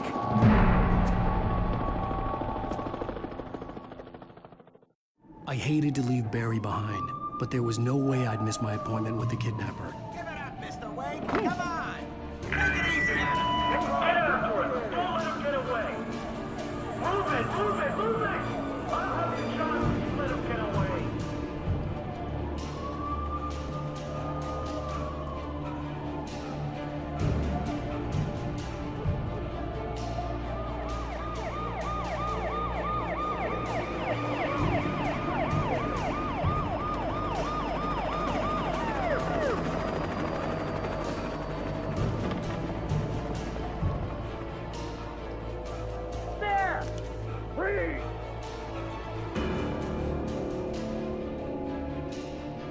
Okay, men, keep your eyes peeled. He's gonna try to make it through here. Oh, damn.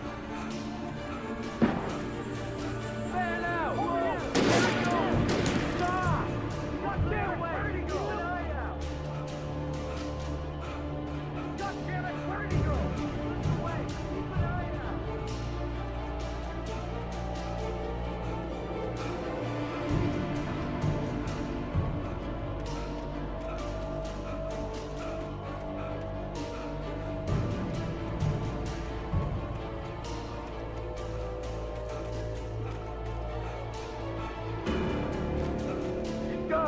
Come on, guys.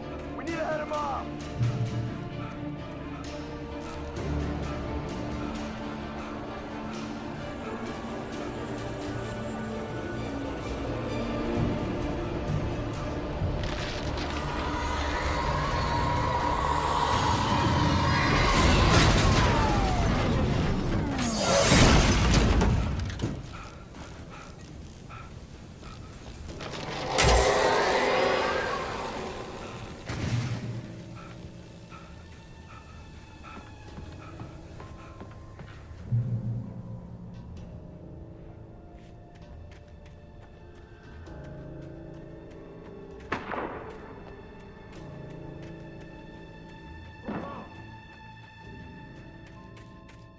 Search the area.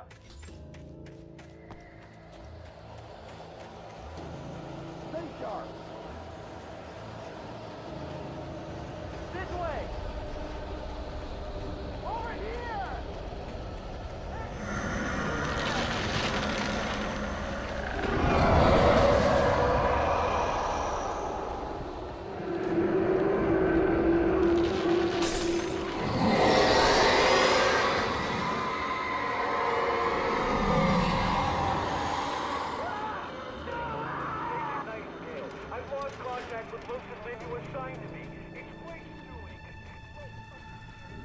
This horror was everywhere I went, circling me.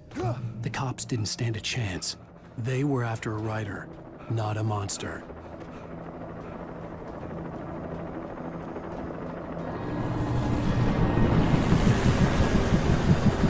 You on the ground. Hold it right there. There's nowhere to run. Freeze!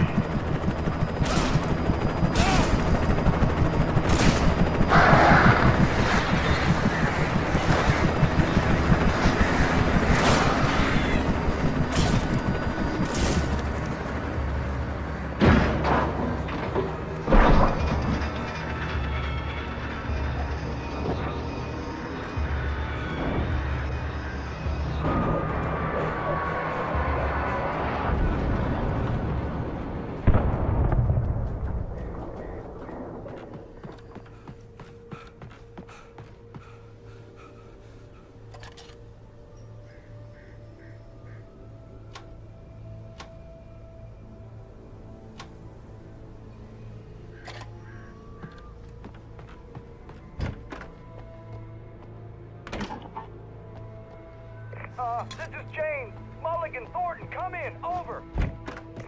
Thornton here. Dave, we got both Wheeler and Rose in custody. They didn't put up a fight or anything. Why didn't we... Hey, what you... Come on. Sit down and give me that. James, Mulligan here. Over. Go ahead, Mulligan. Over. We got Wheeler and Rose here. Wheeler's drunk or hopped up on something. Speaking of of which, that Fed had a pretty distinctive whip of load of scotch about it, you know what I mean? Over. I don't have anything on that. I could see the lights of the radio station in the distance. Well, whatever. Anyway, Rose is just being plain weird here. You better get Doc in to take a look at both. Over. Gotcha. You better get them here quickly. The Fed's gonna want to interview. Looks like they have a lot in common. I'll look it out. I imagined that the broadcast tower in the distance was part of the local radio station. Maine seemed like a decent guy. Perhaps he could give me directions to the coal mine.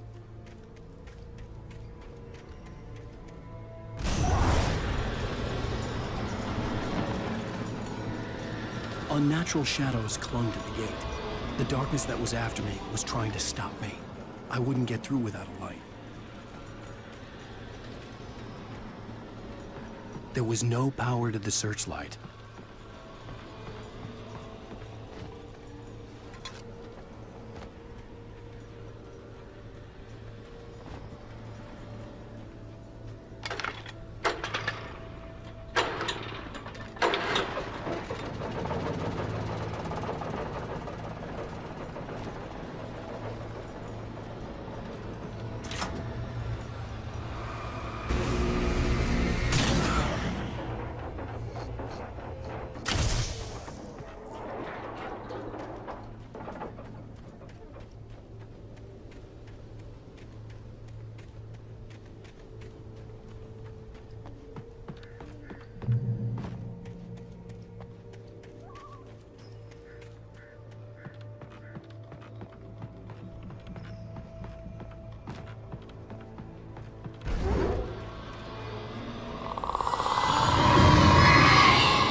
It took me a moment to recognize the flashbang grenades.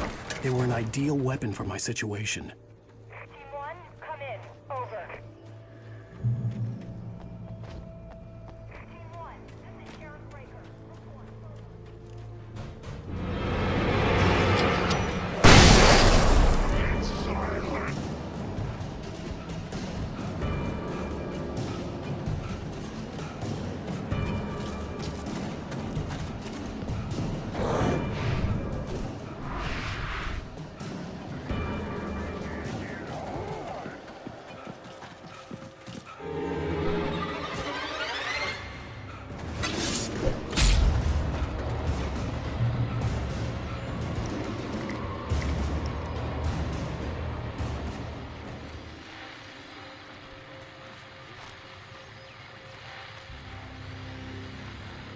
And here's another call.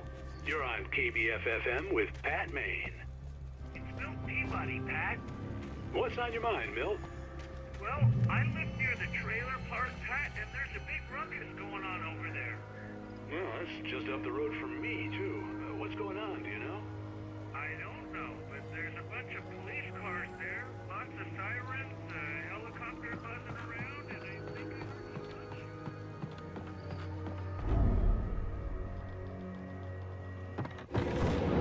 You are playing the last.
I hope Maine could lend me a car to get to the coal mine.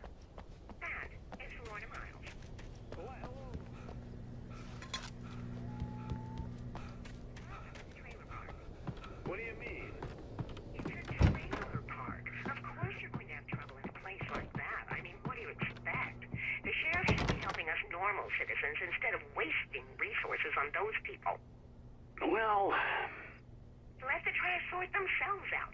I'm sorry, but my granddaddy settled in Bright Falls in 1911.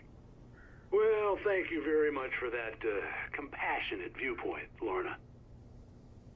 Oh, here's a little surprise. The famous writer Alan Wake just walked in. Folks, I'm going to see if I can talk him into an interview. Come on in, Mr. Wake. Oh, I'm so glad you could find the time to do this, Mr. Wake. Nowhere to run now, Dan Brown. You back away from me. Don't hurt. Whoa. Everyone calm down. Put the gun down. We're all friends here, right? Cool your jets, Nightingale. We got him. What the hell's the matter with you? There's a civilian in there.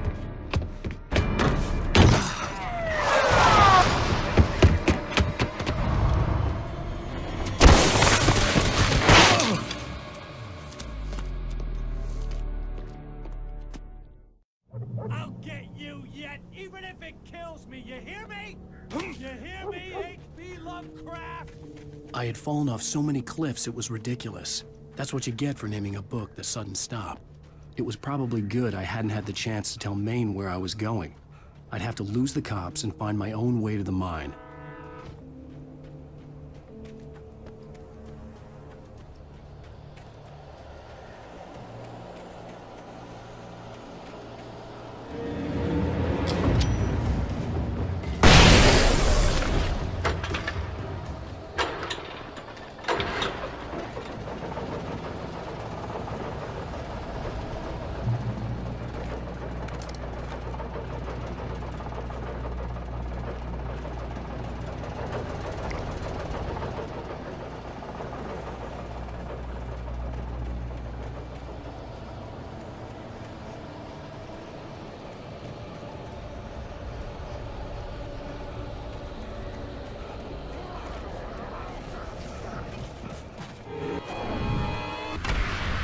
There was no sensible reason for the power company workloads to be here. It was almost as if they'd been left for someone like me to use.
Hello?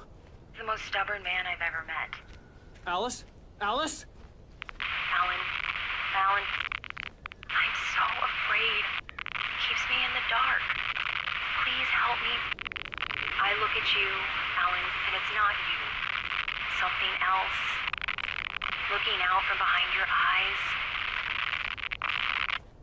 Alice, I'm here. I'm so alone here. It's all gonna go to hell. You need to be careful. Cooperate. The connection had been terrible, but that wasn't the only thing that hadn't been right with the call. She sounded wrong somehow, but she had called me. I could see a railway bridge up ahead and a warehouse of some sort on the opposite shore. I hoped I could find a car for me.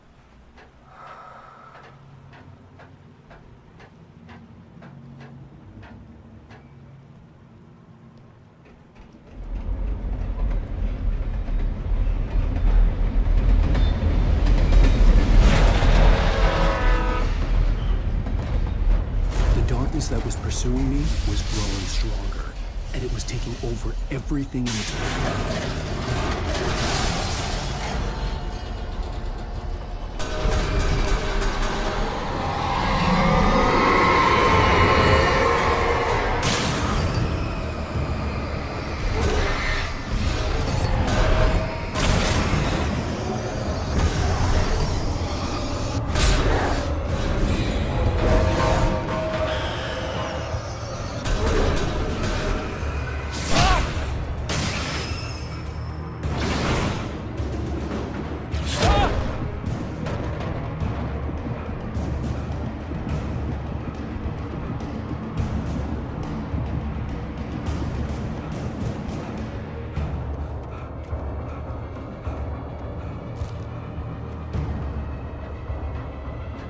As a teenager, just starting to get interested in writing, Stephen King had been a source of inspiration to me. I thought about all the inanimate objects that had come to life in his books. No one is safe in a good horror story. Certainly not the protagonist. That's what makes them fun. This was anything but. The darkness could possess anything, and it was getting closer.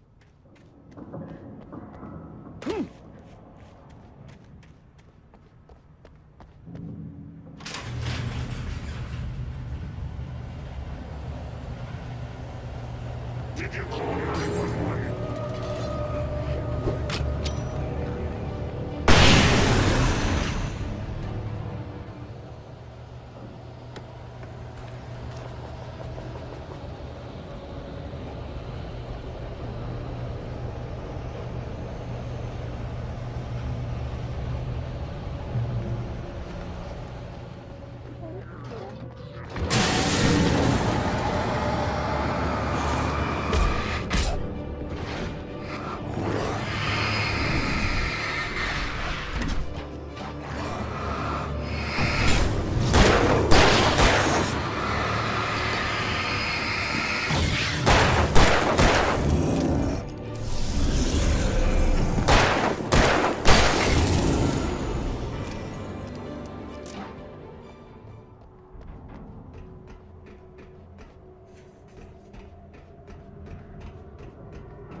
I had never been this glad to see the sunrise.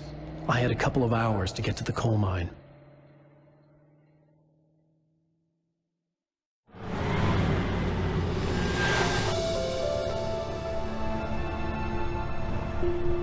The coal mine wasn't far now.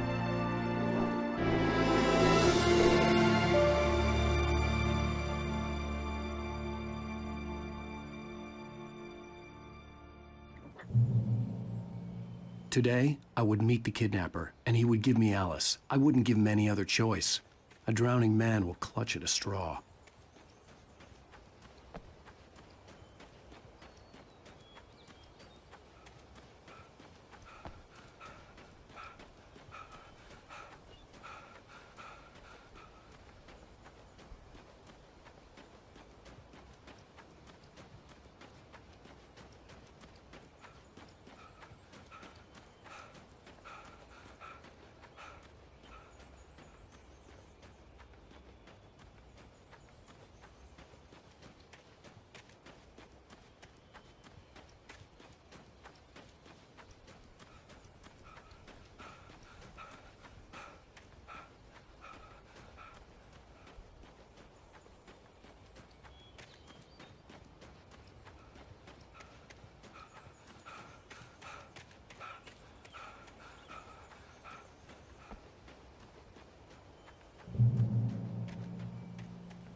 This is Pat Main, and you're listening to KBF-FM. Folks, I want to apologize for kind of abandoning you to that looping music track last night, but I was detained.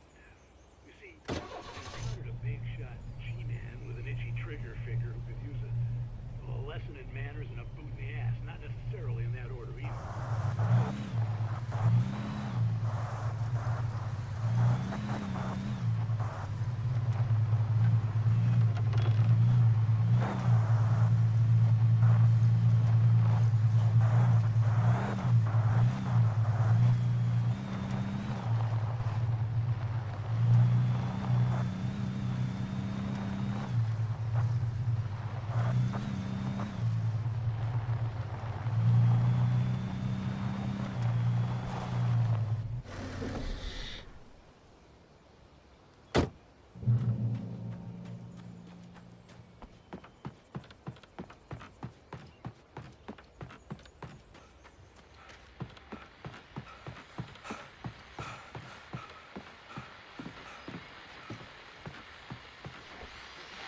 Welcome back to KBF-FM.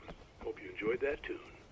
Now, Doc, you were talking about life and finding that special someone, that soulmate. Well, you were talking about that. I was saying I don't buy it. Well, see, to me, that's strange, because I always pegged you as a hopeless romantic.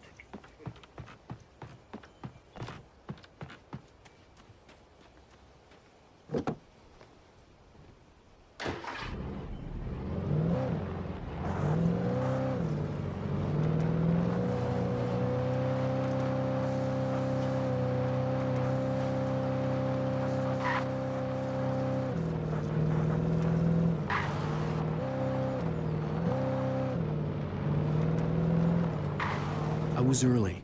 I was supposed to meet the kidnapper at noon in the main building. The coal mine was quiet. It was a museum now.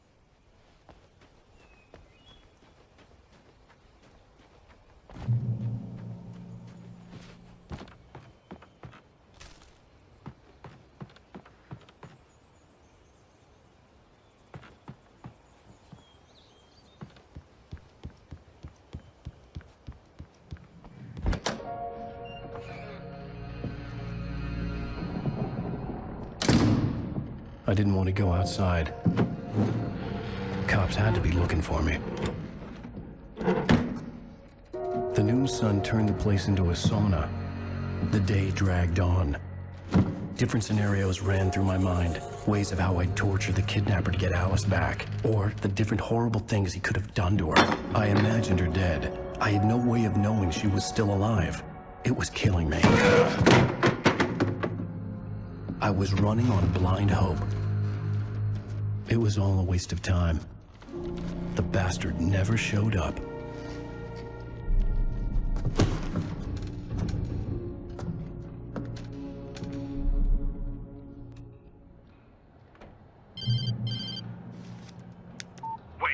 Where the hell are you? Change of plans. You know where Mirror Peak is? It's a big mountain north of where you are. You follow the path from the mine, you can't miss it. There's a lookout point there. I'll be waiting. I'm through being jerked around by you. You want to see your wife alive? Because if you do, you better watch what you say to me. Do we understand each other? I want to talk to Alice.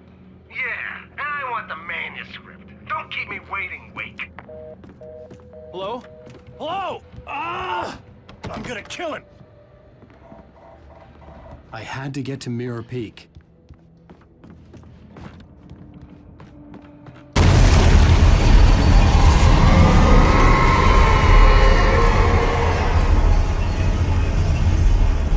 It was close. Maybe closer than ever before.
hillside ahead was to go through the building.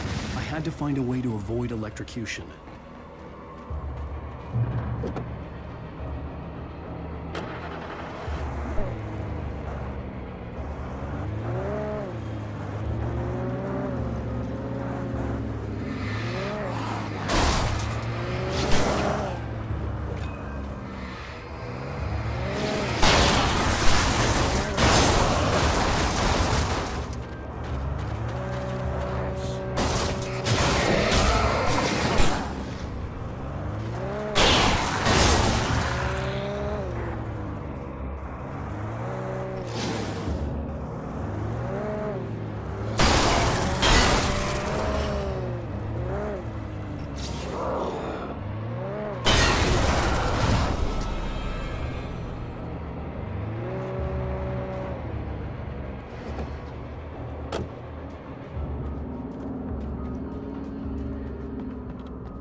There was no way the flashbang grenades were standard power company equipment.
I had no real plan. I was going to give the kidnapper all the manuscript pages I had for Alice. If that wasn't enough, I'd hold him at gunpoint and make him talk.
The dark presence was moving ahead of me in the same direction I was going. A cold feeling settled itself in the pit of my stomach. Was it going for Alice? The graveyard shift may cause cancer.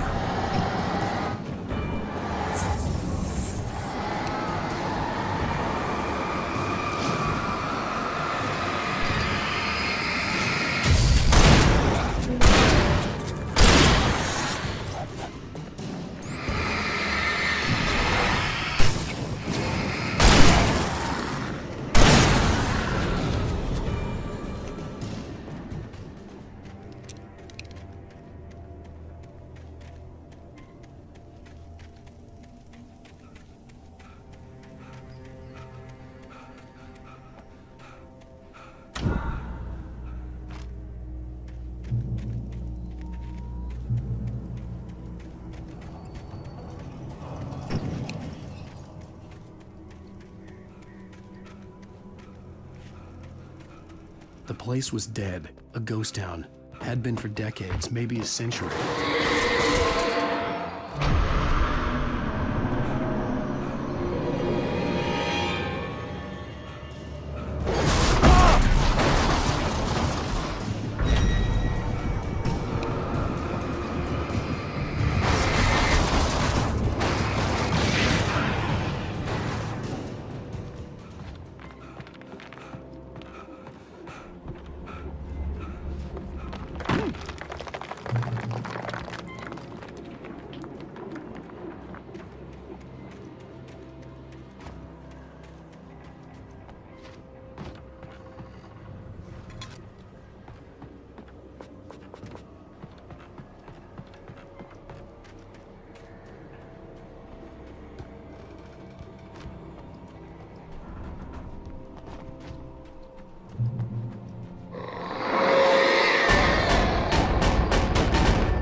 Anything outside of writing is a struggle. I feel ill. I managed to make my way downstairs. There's a shoebox filled with books and papers by Thomas Zane. It's very hard to focus, but I managed to read some of it. He's a poet, and a good one. He writes of muses and creators summoning fabulous things from a magic lake, using his powers to shape the world of a realm of gods and dreams and demons, dark things that wait for a chance to slip through, wearing the flesh of men as disguise. Zane writes about himself, his girlfriend being taken over by a dark presence, about growing scared of the lake. Zane believes it's a mirror to the gaping void of darkness above, where some Lovecraftian presence lurks. I crawl back upstairs. I'll borrow these things for my story. They ring true. They fit.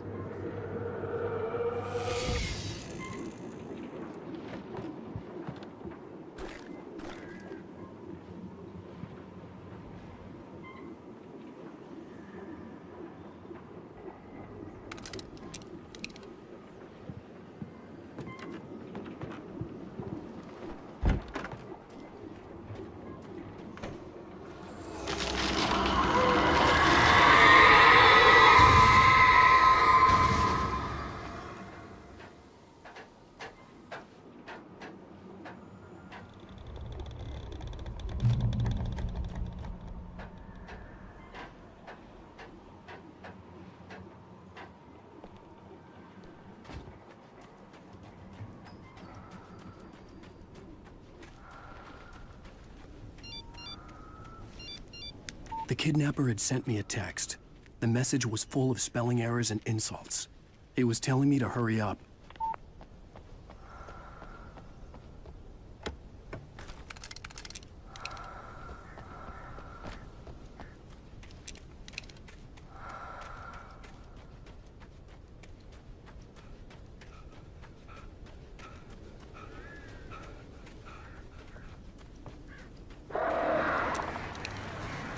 words.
Without warning, the headache stabbed at my brain.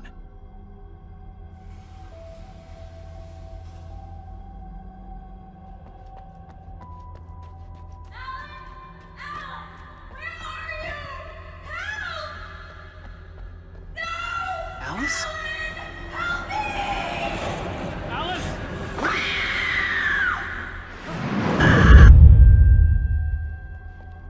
I'm losing it. I gotta get out of here.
I'd have to make my way up this mine shaft in order to go on.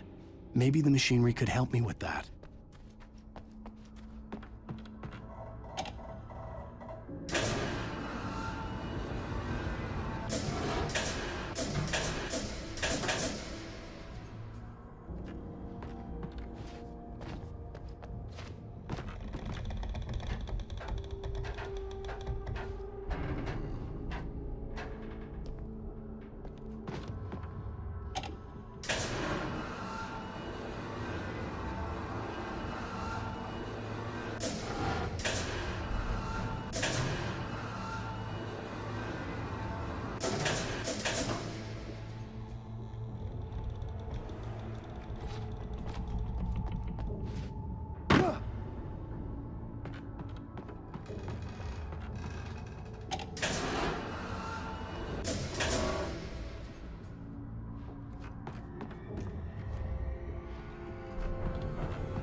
could see Cauldron Lake. I thought I could make out the spot where the island and the cabin had been. There was a light near it. It had to be a boat.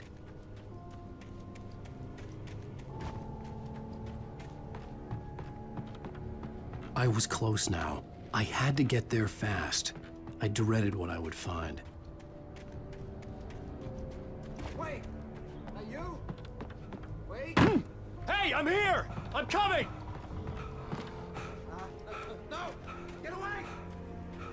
Sorry. Please, it's late.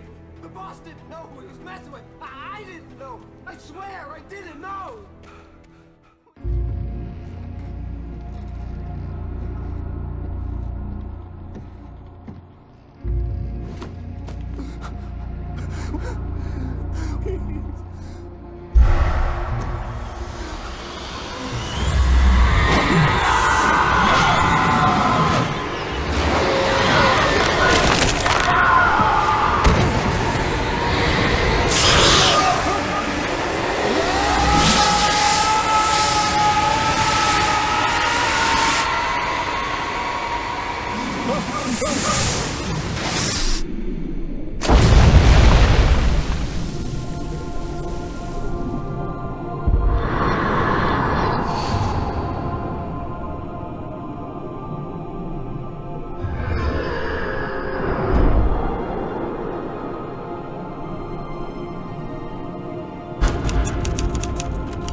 Previously on Alan Wake, I'm hunted by the law. Sheriff, Wake's running.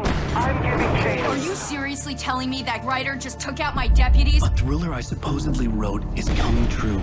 The genre of the story seems to be shifting. It's turning into a horror story. I was told that Alice had been kidnapped, but that was a lie. We don't have his wife. We don't know where she is. Her purported kidnapper was eaten up by the dark presence before it attacked me.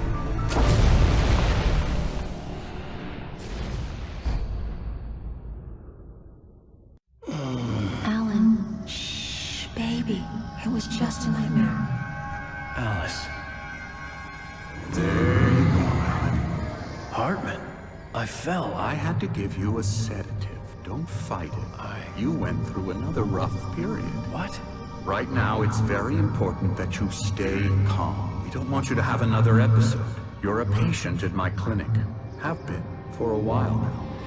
The shock of your wife's death triggered a mental illness. No, you lying. You're suffering from various symptoms of undifferentiated schizophrenia. Bastard. It's okay, Alan. Just let go.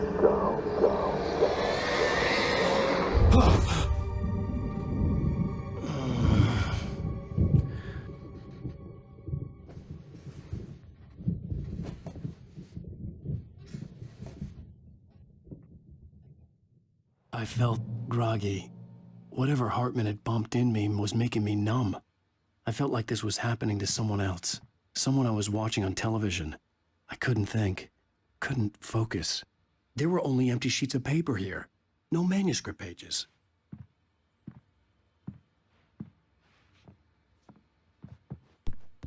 The door was locked. I was a prisoner here.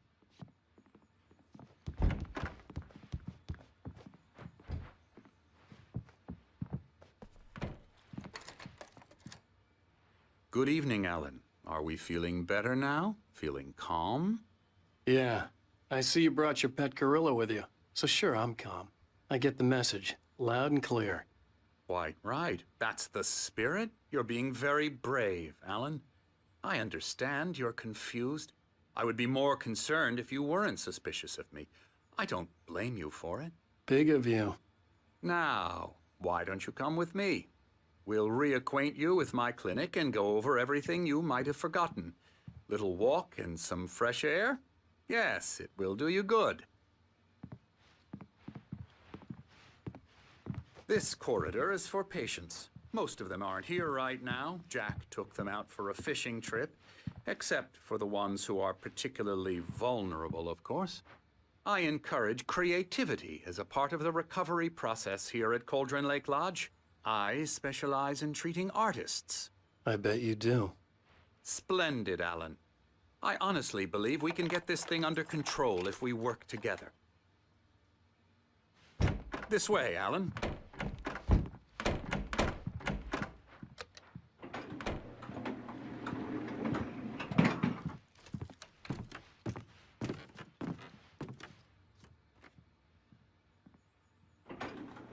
Now, Alan, from past experience with you, I know I need to get right into the heart of the matter as quickly as I can after an episode. So I'm just going to say this. Alice is dead. No. You're in a very vulnerable state until you understand and accept this. Alice drowned, and you couldn't face that. You're suffering from hallucinations, paranoid delusions, unusual thinking, an obsession about light and darkness, a feeling that everything revolves around you, your thoughts and dreams. Your mind has constructed an elaborate fantasy scenario in which your writings are affecting reality. She has been kidnapped and supernatural forces of darkness are trying to stop you.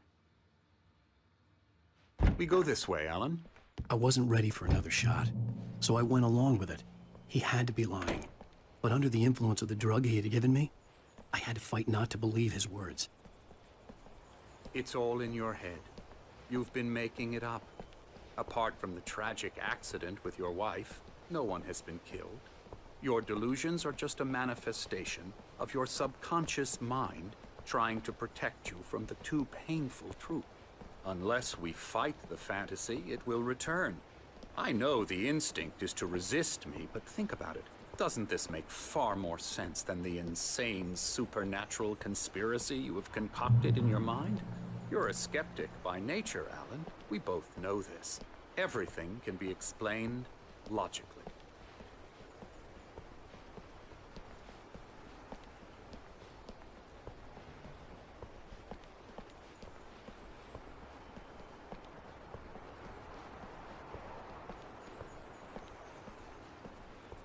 I never get tired of this view. Very inspiring, isn't it? Cauldron Lake spread below us. I could see Mirror Peak on the other side of the lake. I thought I could make out the spot where Diver's Isle had been when I arrived with Alice. Now there was nothing but waves. It seems there's a storm coming. Funny, I don't recall there being a mention of that in the weather forecast. Well, no matter. This way. Follow me. Alan, what I'm telling you is good news. Right now, we're in control. Every time you have a relapse, it gets more and more difficult to resurface from the dark depths of your imagination. Not surprising, considering your profession.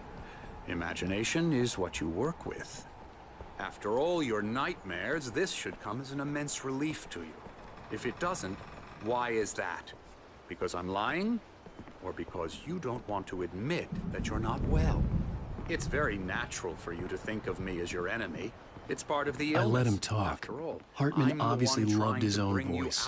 His words echoed madly inside my head. But I dug my nails into the palms of my hands to stay You need focused. to work with me.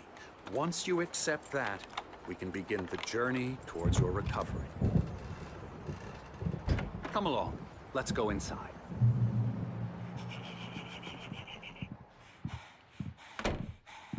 Here's the entrance to the office wing. That's for staff only. You were impressed by my trophies when you first arrived here. I do love to hunt. The great outdoors, man versus nature. It's wonderful stuff. Pretty damn wonderful, yeah.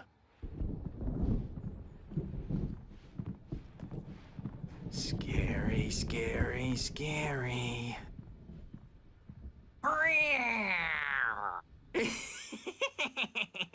Emerson.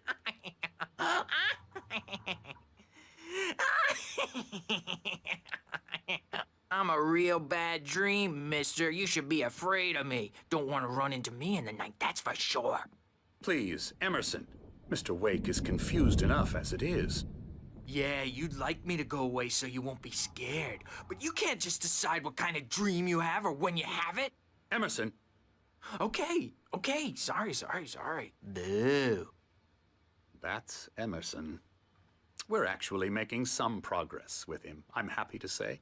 He works on video games. Ooh, yeah. It's trash, of course, but it does involve some small creative effort, which makes him receptive to my therapeutic methods.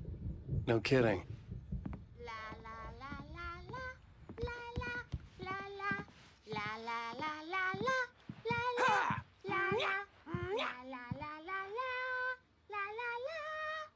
Now, you might have noticed the typewriter in your room.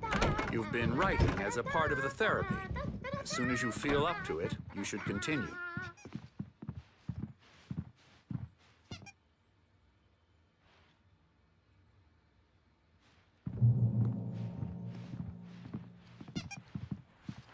My rheumatism's killing me. There's a storm coming. Oh, what a storm. I hope it wipes this place off the face of the earth.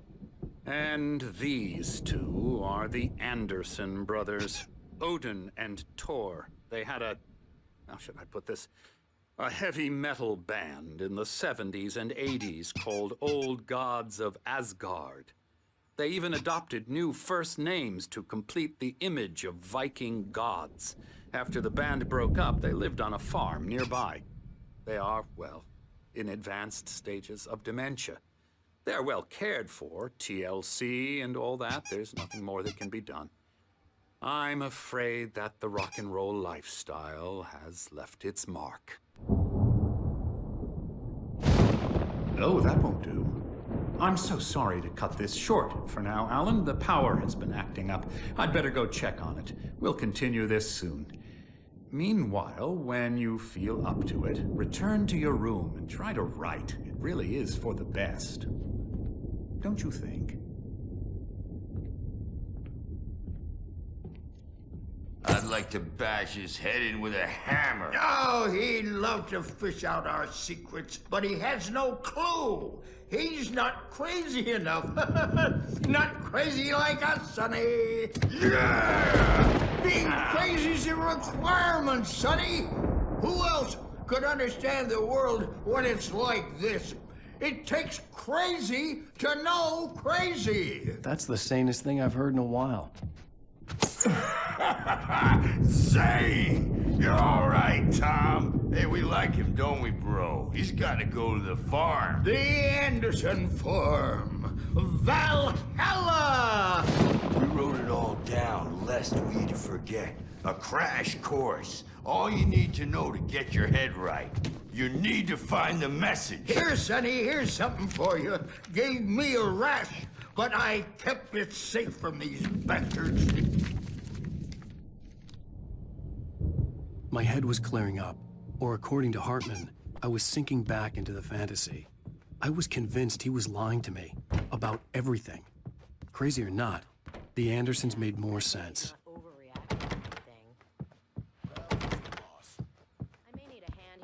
Birch. The storm's bound to make you-know-who jumpy. You know how they The get. doors were locked. Gotcha. Hartman and the Doc's got me nurses looking would at have the wake keys, here, but there was no I'll way to get my hands on them. I'll do that, Birch.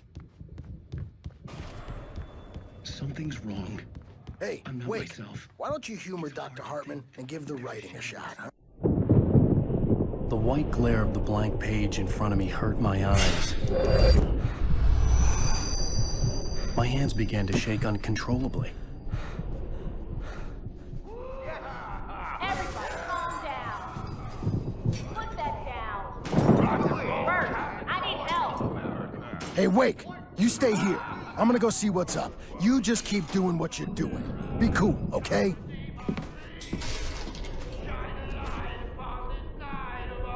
I didn't know what the chaos was all about, but it could be my only chance of getting out of here. Where the hell did you get a damn hammer? I don't know. Here's a friendly poke from Mjolnir, wench. Oh, afraid of the crazy brothers, are ya? Not so weak now, are we? Sinclair looked bad. That wasn't a love tap. The crazy old fart hit her hard. And if she was one of Hartman's goons, she had it coming. I could get the key to the office wing from Sinclair. I had to get to Hartman's office. He had taken all my manuscript pages. That's where he'd been keeping them. I'm taking it! We're on a comeback tour, baby! Come out and face the music, Birch! It's time to pay the piper! Hammer's Way will have it. Let her out of here! Hartman, do you hear me? I'm gonna sue your crazy quack ass to shreds! Barry? Ow! About time! Barry, man.